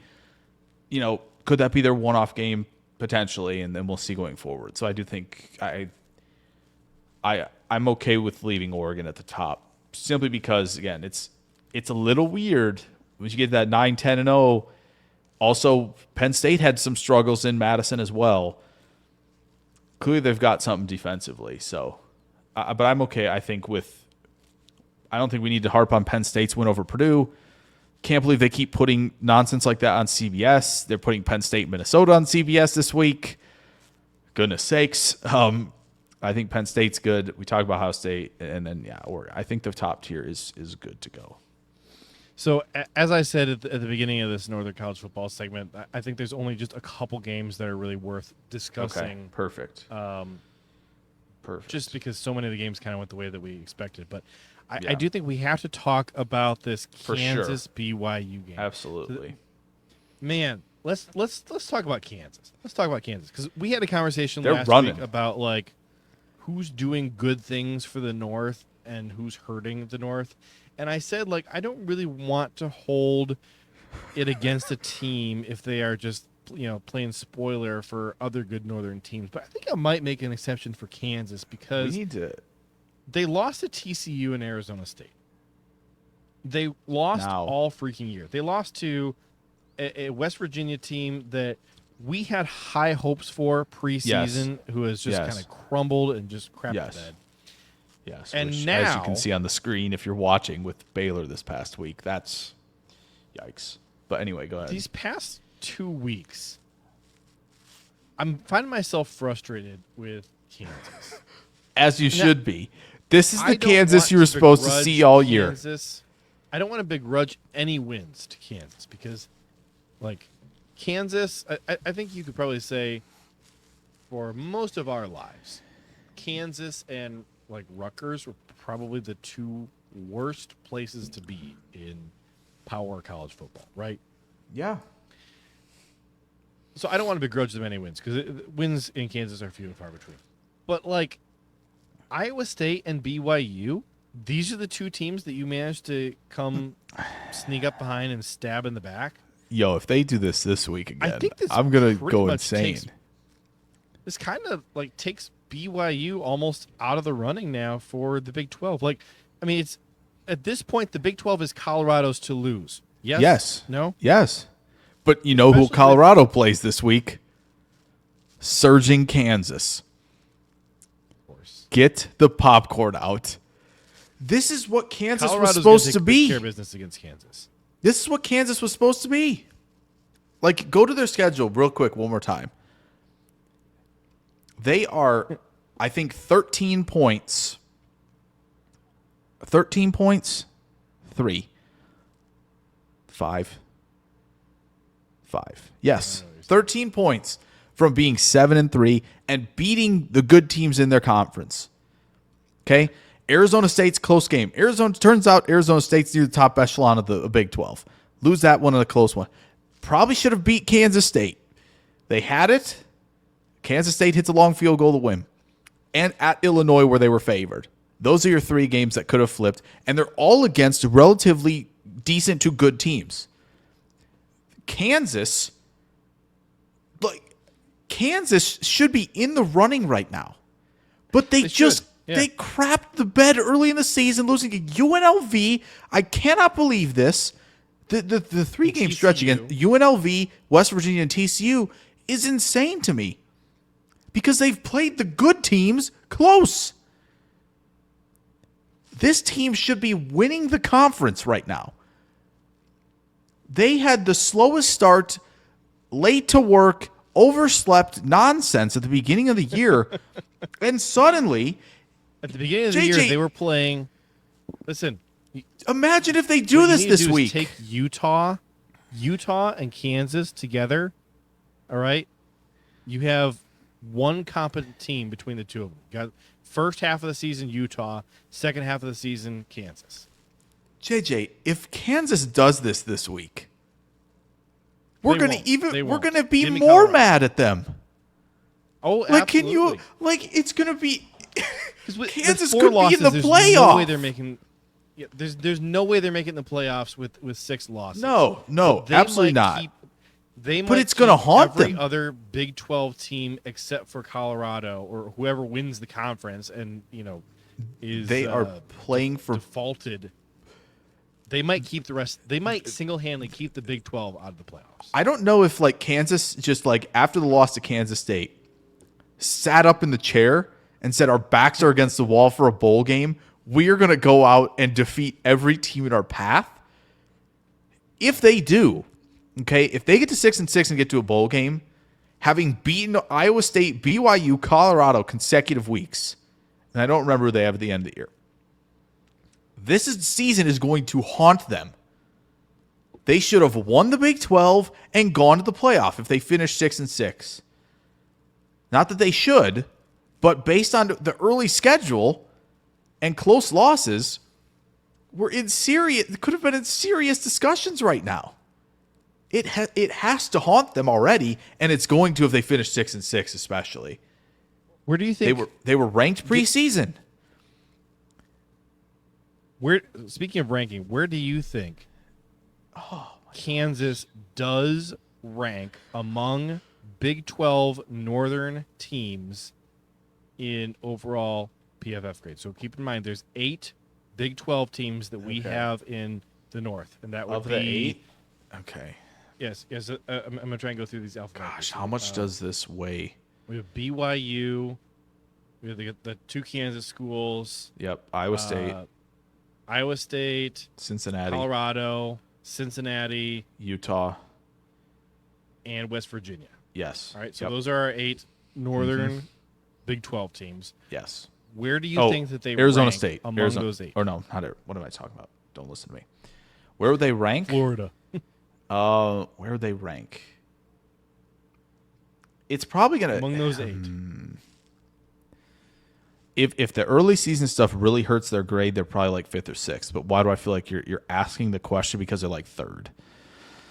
They are exactly 3rd. So Colorado, oh my gosh, they are 3rd. Has a 90.6 overall.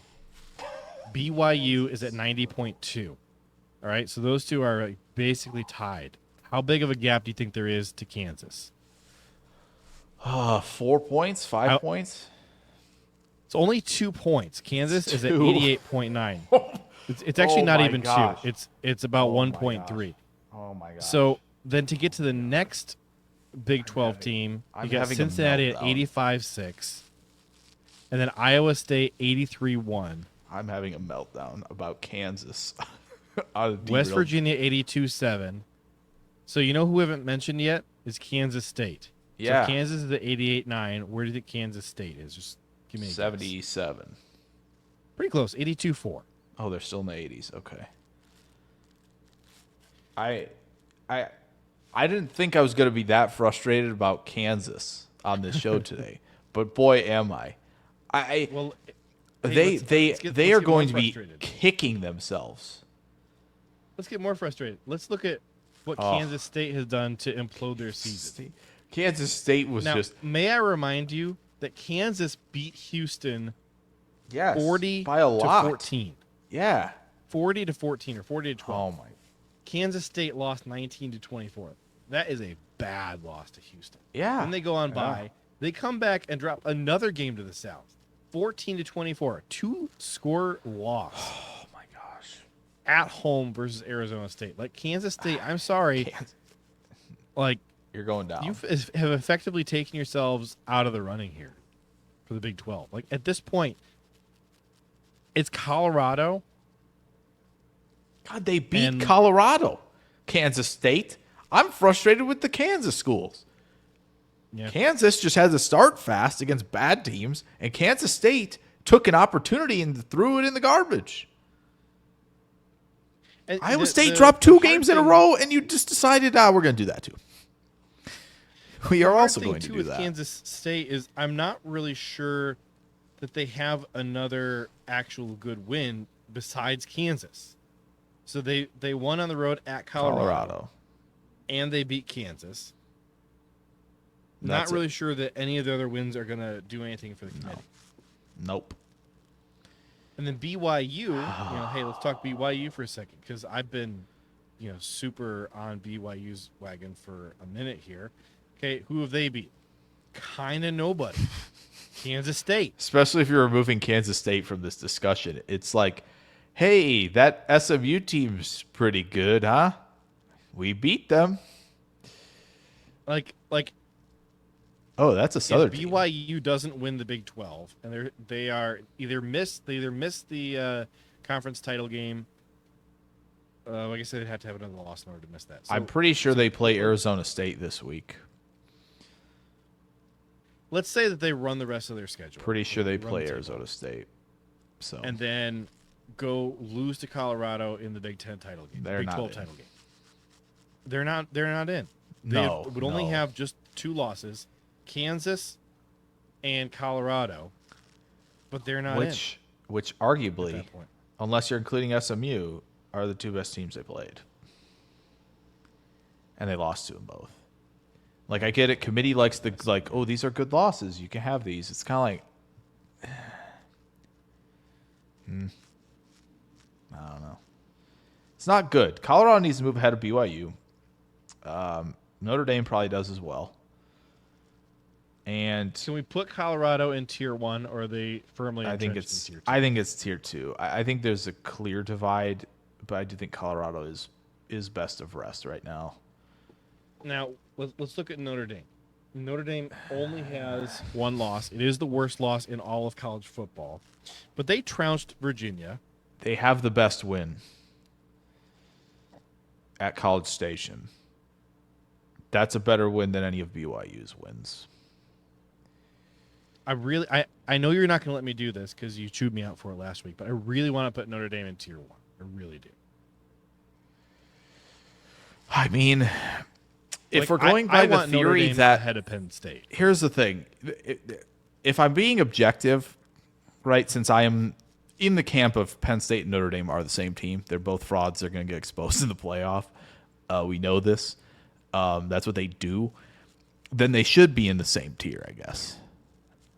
Okay. But I also think who would win in Happy Valley, Penn State or Notre Dame? Oh my gosh. In Happy Valley. Tell me it's with both straight face that you're taking Penn State. This is what's very funny about this is like this is everything that stands in the way of both teams.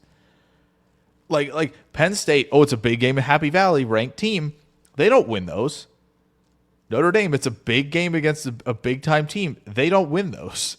This is like the ultimate, like, this is it. This is what you want to find out.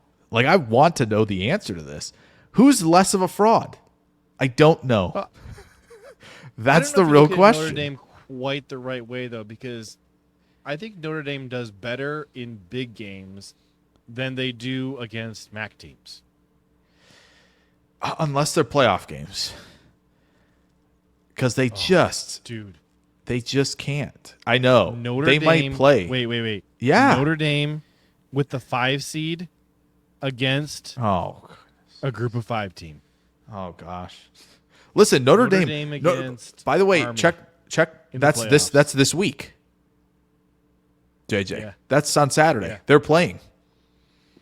If you turn the schedule page, they are playing this week. Notre Dame and Army. No joke. That's the game. So that's going to be interesting It's at home for Notre It is Dame. at home. This is going to be, which in the playoff it would be, right, as well, right? If you're talking 5 seed versus 12, it would be. wait. Here's a Notre Dame thing to happen Like, for you. Ready? Boy. They'll beat Army and Oh, then drop no. one to USC. Oh. That is as Notre Dame as it gets. Oh, it is. It is. It really, And if they is. do that, if they lose to USC no. and they have the Northern Illinois loss on their schedule, they're not making the playoffs. I don't think they are, even though they've probably got a better win on their schedule than several teams ahead of them. Yeah. I'm going to tier 1 is a little bit under protest for me because I think there's a tier 1A and there's a tier 1B. And the top 3 are tier 1A. Like I do believe that. I have to die on that hill. It is a hill I must die on. But because I think they're the same team to me. Here's the Penn State got pushed by Bowling Green. Why Notre Dame has to be ahead of Penn State. They're 4-0 against the South. Penn State is only 2-0 against the South. That's fair, and they beat Texas A&M, and so I do think that's a fair edge based on what they've done this year. Now wait a minute though. Why would Colorado not be in this Notre Dame Penn State tier though? That's fine. Works for me. So maybe this is the new tier 2. This is probably tier 2. Of course, I mean I hate to demote Penn State in a week where they for winning blew out Purdue. Yeah, but Purdue's like a back team. We've already, we've been here before. I was really making the joke. My dad was like, "Man, Alabama, this is the week Alabama plays Mercer and all that stuff." And I'm like, "Yeah, but Penn State's playing Purdue. Is there a difference?" Obviously jokingly, look, but it's Purdue kind of is funny. in the Florida State tier. I know that that's the problem, bro. Yeah, that's tells the you all issue. you need to know. That's the issue. Purdue in the Florida State tier. They've been demoted out of the Purdue tier. Yeah, they're not in their own tier. It's very clear that they don't belong there. Notre Dame is just hoping that they can get promoted up to the Northern Illinois tier. Right. Right. Northern Illinois is also with fancy Illinois. Northern Illinois playing in South Bend is where fancy Illinois belongs. That's perfect. Listen, Purdue, you better be careful or we're going to demote you to Utah tier. Oh, is Utah going down to Purdue tier? Should they go down to Purdue tier? Probably. We should probably move. We should probably. I don't know because we should probably move them there. We should probably move them there. This is nuts, by the way. 6. This is nuts. They've lost their last 6 by like an average of like 18 points. I know, but they lost to TCU and Houston. That's hard to do. I think we clearly at this point have to put Utah behind Maryland. Yeah. Even though Maryland I agree. Lost to Rutgers. Maryland has been, other than that, they've been playing well, and I think this is a little bit more of just Utah extending their losing streak to 6. It's not good. Also, I think Wisconsin might be ahead of BC. Wisconsin's definitely ahead of BC, but the problem here is that Kansas is going to have to jump up. They have to. Even though they lost to West Virginia, I don't care. They're better than West Virginia right now. That is very clear. I know it's weird putting a 4-win team in that tier. Maybe Michigan State's taking a demotion this week.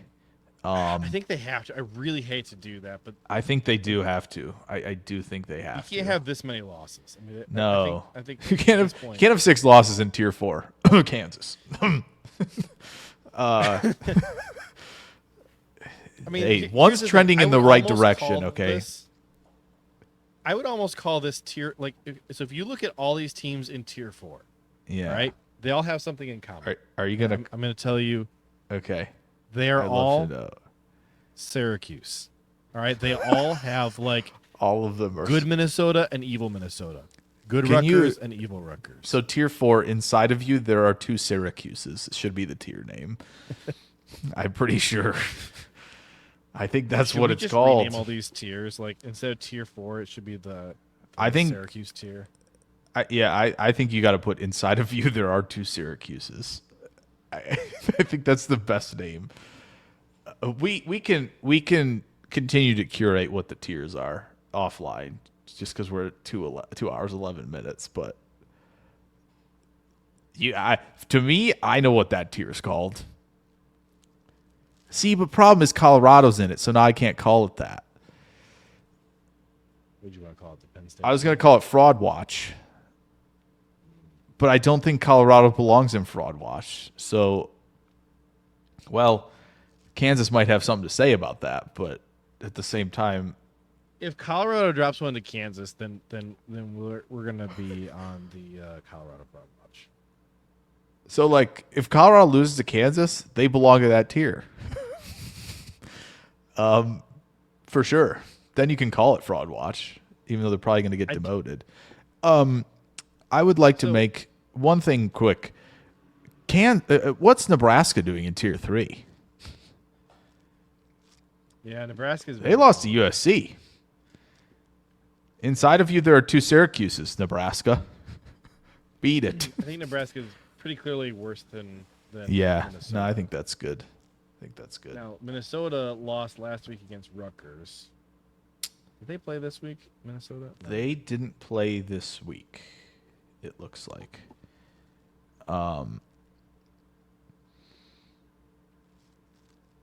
What's the difference between Iowa State and Washington at this point, with Iowa State dropping? At this point, that's a good question. I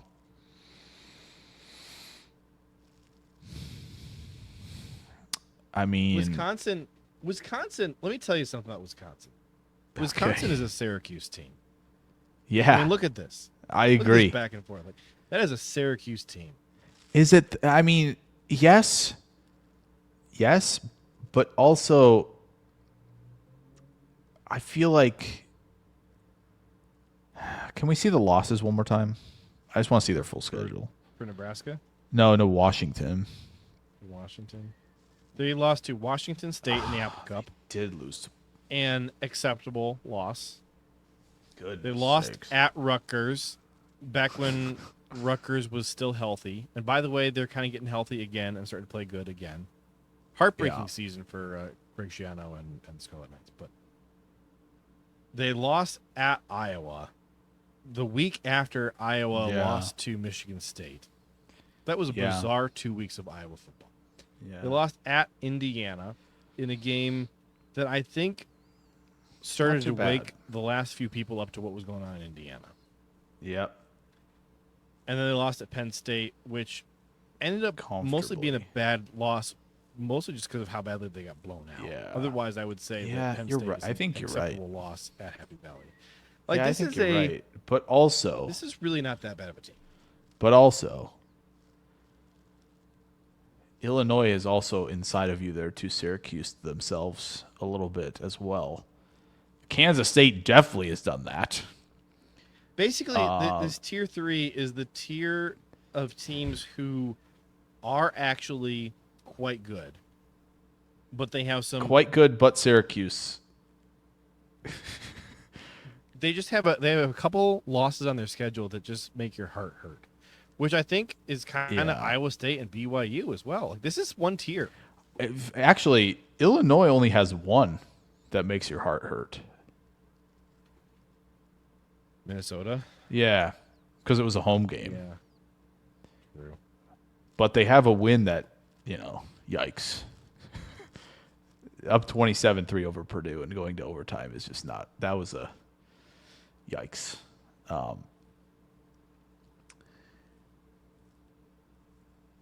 I mean, yeah.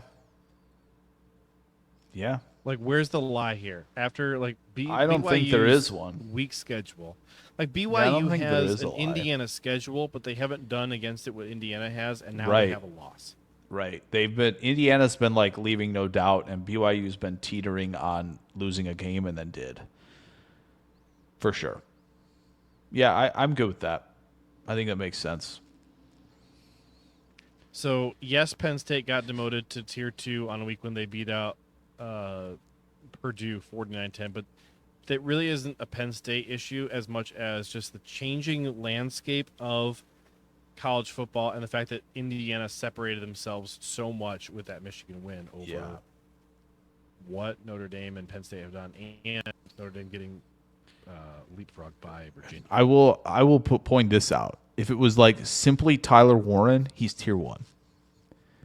But that or Abdul Carter. But because it's all of Penn State, it can't be tier 1.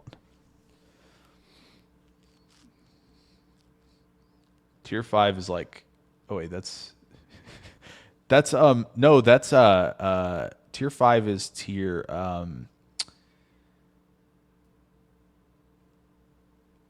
it's the near relocation tier or near relegation tier. That's what it is. Tiers, the only tier the that's tiers tier, I like that. That's true. Tiers tier, yeah. That's good. That's good. Utah is on Purdue tier watch. I want to put that out there. If they finish 4-8, they're going in there. You know what this is for every team in here except I would say Wisconsin. This is the disappointment tier. Yeah. Every team in here except for Wisconsin, I would say underperformed. We were hoping for them for this year. Maybe not Maryland. Do we have anything still? Yeah. Do we have anything to say about 5-5 Cincinnati? I mean, they have dropped 3 straight. That's pretty bad. Yeah. But they've dropped 3 straight. I guess the two good teams. I still think the big issue for Cincinnati is just the gap in their recruiting. Like they don't have the same caliber of player as like even the rest of the Big 12.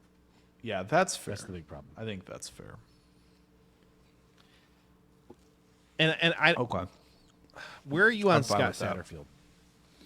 Where are you on Scott Satterfield, the Cincinnati coach? I think because he was a pretty unpopular hire. I think that their season has gone better than a lot of people thought it was going to go. But I think this also maybe doesn't give you any answers about Scott Satterfield. Yeah, I feel like it's still wait and see mode. I don't think I'm definitive. Yeah, I feel like I'm not definitive on it. Like, yes, they were 5-2 on the doorstep of a bowl game. And yes, they are close to chargering it, which seems to be a thing of the past, actually. Not to circle back to the NFL too much, but it seems like that's what's happening. I don't know what they have to finish, but it can't be Kansas State. Season. It can't be Kansas State unless it's next week. But I don't think it is. No, don't they have? They got to have Pitt or someone. They have Kansas State and TCU. Oh, they do have Kansas State. Yeah, I mean it could be 4 straight, but also a bowl game. So 6-6 kind of leaves me just see what happens in a third year now. Would be next year. I mean, would you expect them to beat Kansas State or TCU? Probably TCU. TCU. I think they got to beat TCU, but I don't necessarily think they need to beat If they Kansas drop both, State. I just don't know what you had to look back on from this year and be happy about. Yes, that's the problem. As long as they make the bowl game, then it's kind of, okay. You know, we started hot. We kept pushing forward. They did beat Arizona State, they've become a big riser in this conference. But yeah, as long as you go 6-6, I think you're still in wait and see mode for year 3. But if year 3 is not another step up, then it's kind of going to be a question mark. So I think that our rankings here are correct for this week. I think this is about where it needs to sit. The huge game this week, game of the week, Ohio State, Indiana. The whole country is watching this because the entire South is begging Ohio State to blow out Indiana. I don't think that's going to happen. And frankly, I kind of don't want it to, even though I'm an Ohio State fan, I kind of want it to be a close game. Like, so at least before the Seth McLaughlin injury, Ohio State was favored by 13. I think that like a 10-point win would kind of be the best outcome at this point for everybody because for Indiana, you're saying, hey, we covered, we hung in there with what at that point, maybe the number 1 or number 2 team in the country, depending on what Oregon does. And for Ohio State, you're saying, hey, maybe we still have something here with this new reshuffling of the offensive line. And then everybody can just celebrate that there's going to be some freaking 3-loss SEC team that has to sit at home and, go play in the, I don't know, the Kool-Aid Bowl. Yeah. So I think that I think a 10-point win by Ohio State is just about best case scenario for everybody except for any Indiana fans who wanted to win that game. Right. Which, I mean, obviously they all want to win the game, but I'm just saying, like, if you come away from that game thinking that you can hang with Ohio State and you just didn't win, not that you couldn't, but that you didn't, I think that that's a good spot for Indiana to be. I mean, they've never, haven't beaten Ohio State in 40 years or whatever. Yeah. So I think that's the big game, but I also think, obviously, Notre Dame Army's undefeated. Yes, it's in South Bend. Notre Dame better show up. It is a night game. It's going to be a lot of fun.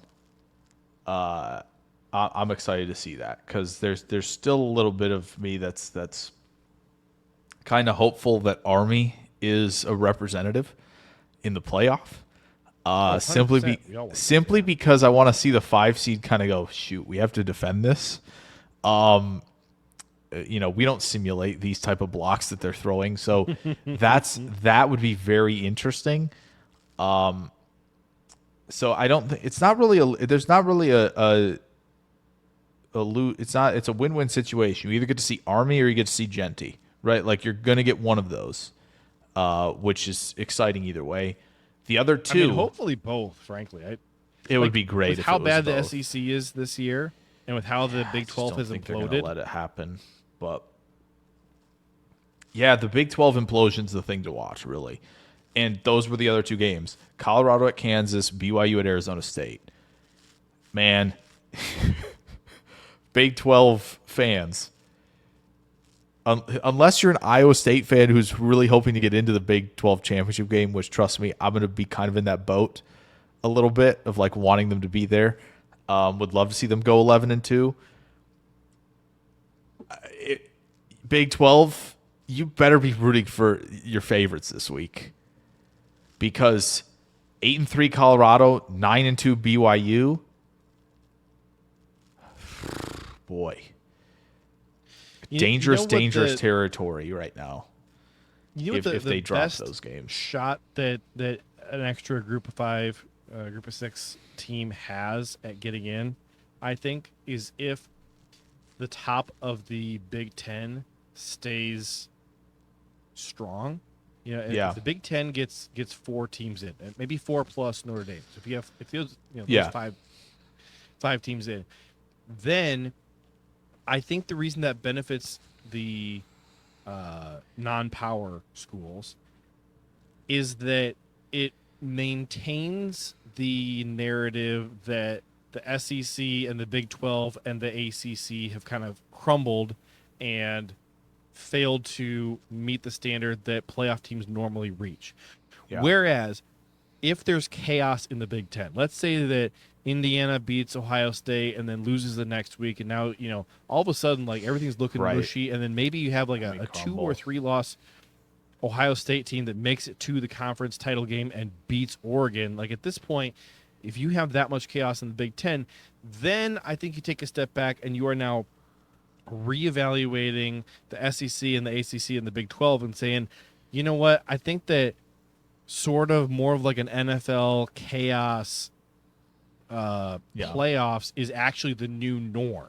Yes. And at that point, then now we're going to start slipping some of these 3-loss teams in there. Right. And, the lower ranked of Boise State and Army now has no chance of getting in. So I really think that the Big 10 and Notre Dame maintaining the standard and saying like, no, this is what playoff teams have looked like every other year, and it's just that nobody else is meeting that standard. That I think is the best outcome for getting multiple Group of 5 teams in.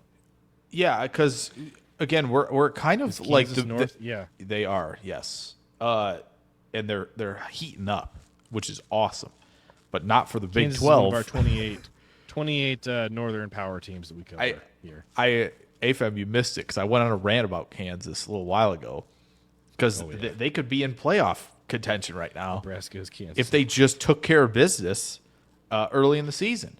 And so the other thing, last point for me, ACC is teetering on the edge just like the Big 12 is right now. Clemson plays at South Carolina at the end of the season. They've been known to drop that game recently. Okay, because if you're gonna make the Clemson argument, first off they have to win that. They have to win the title game. SMU, boy, that's SMU. Miami are on. SMU is doing fine. SMU I think still has a game or two that's tough. Miami's hanging by a thread right now. They're hanging by a thread. They are winning close. They're doing what BYU's done. They got clipped first between them and BYU. They can't get clipped again. Honestly, 2-loss Clemson is probably their best hope right now. And man, it's Clemson and Colorado after all this for those conferences, which is a dangerous thing. JJ, I have one question for you, simply because I think we have different answers on this. You think Georgia should be in right now?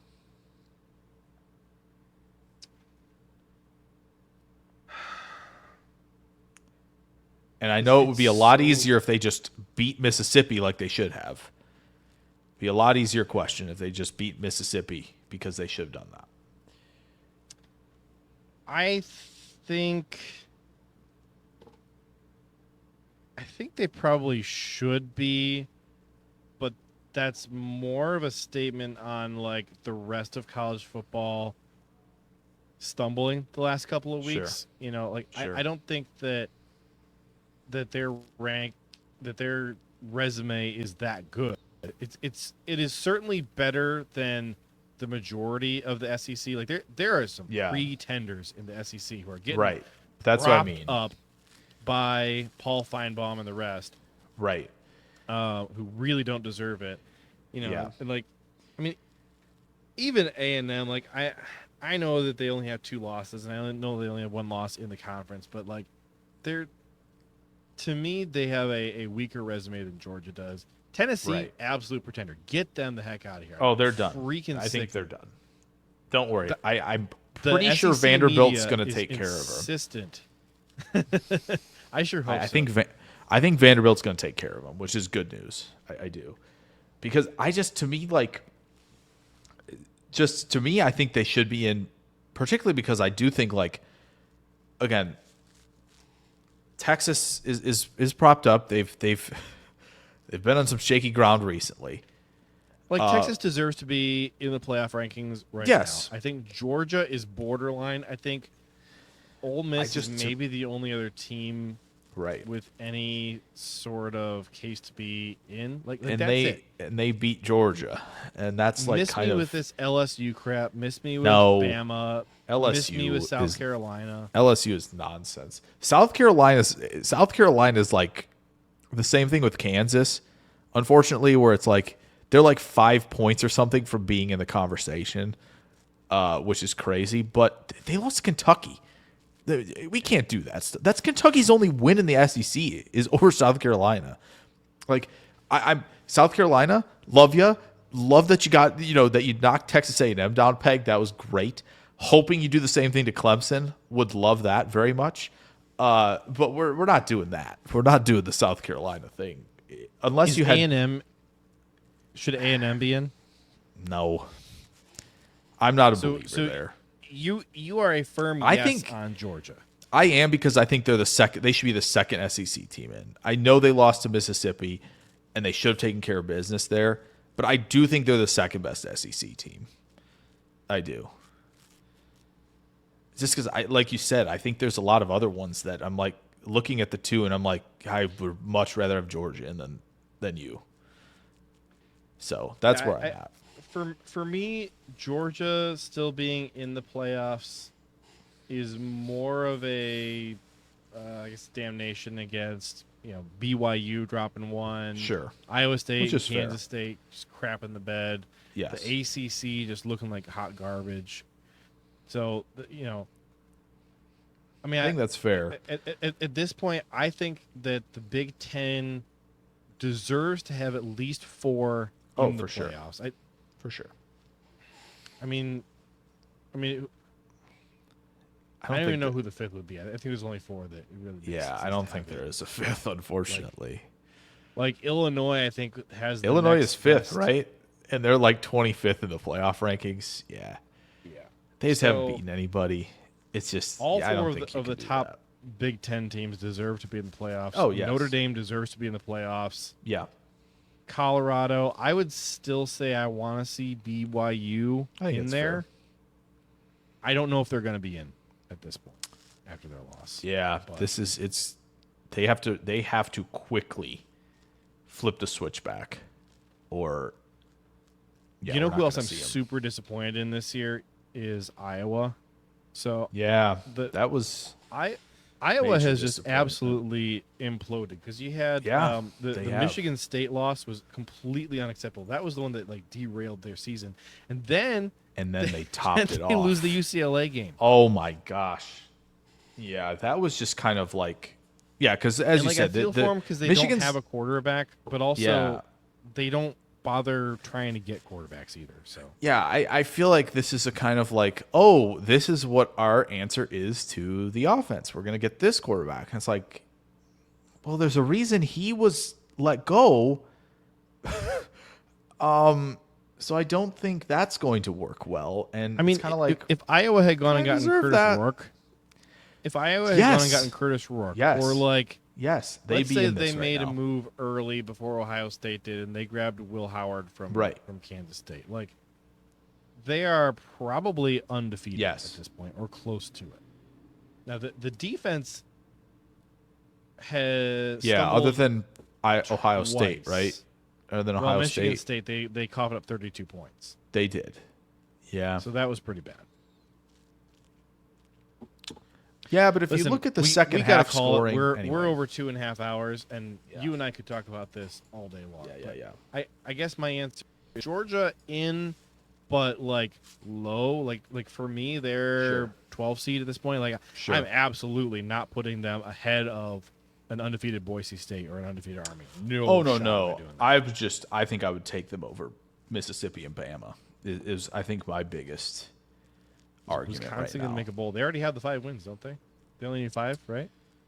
Do they? Do you only need 5 now? I think you only need 5 wins. That's so silly. That is so silly. It's either 5 or 6. Gosh, it should still be 6. But they're 5-5 right now. I know they still have Which Minnesota. is more a testament I don't remember who to else. their schedule than anything, because although they played Oregon well, they still lost. Their wins have come against Western Michigan, South Dakota, Purdue, Rutgers, and Northwestern. That's all it takes to make a bowl. Is win Nebraska, Minnesota, final 2. Man, I'm not dialed in enough with Wisconsin to have a feel of what they're going to do against Minnesota. Do you feel like you have a finger on that? No, but we should probably call it because now we've been derailed. I think the derailed part of now derailed is actually ending a stream earlier than we think we are. We can get derailed on very, very quickly on just not sticking to shame what on me. said. We did a whole Wisconsin segment earlier, and here I am trying to start up a second Wisconsin section. Yep. A-Fam, here you go. You are the derailer of the week. Yep. Good job. Appreciate you. Very nice. Very nice. And then honorable mention to the random Bears fan, Ty, who dropped in the middle of our college football conversation and dunked on his own Bears. Appreciate you, my guy. All right, we're going to call it. We're over the 2.5 hour mark on our 1 hour show. So thank you so much for listening to this 5th half of the show. Appreciate you very much. And we will be right back here next week. We're going to be talking about, hopefully, Packers win over San Francisco. Nice. I did want to hit on one Packers thing before we leave. Okay. You got it. Send you out with this. All right. Okay. The Niners. Actually, I'm just going to share my screen here. Niners. Most fair weather fan base in the NFL. There we go. Okay. Green Bay Packers announced a limited number of tickets are available for Sunday's game due to the 49ers returning a portion of their allotment. As the Niners fans, they're not big travelers. They're not big travelers.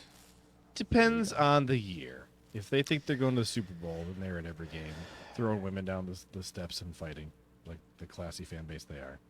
Yeah. And then in the years where they're, closer to 500, stadium is half empty. So yeah. Stay classy. That's about right. 49ers fans, stay classy. Yeah. But that made me smile that the Niners couldn't even sell all their tickets. Oh man, I totally forgot. Yeah, we gotta get my picture queued up. Thank you for reminding me. Yeah, here we go. We can do the right. picture. Yeah, no, it'll just be a picture. Yeah, since we do the intro every week. By the way, you guys have not. I probably shouldn't be saying this at the end of the stream. Haven't had any comments on our new song. We paid $3,000 to have a band record that for us, and have gotten 0 comments on it so far. Yeah, but in the words of the late great Mr. Ed Policy, whom we all follow as our model, go back.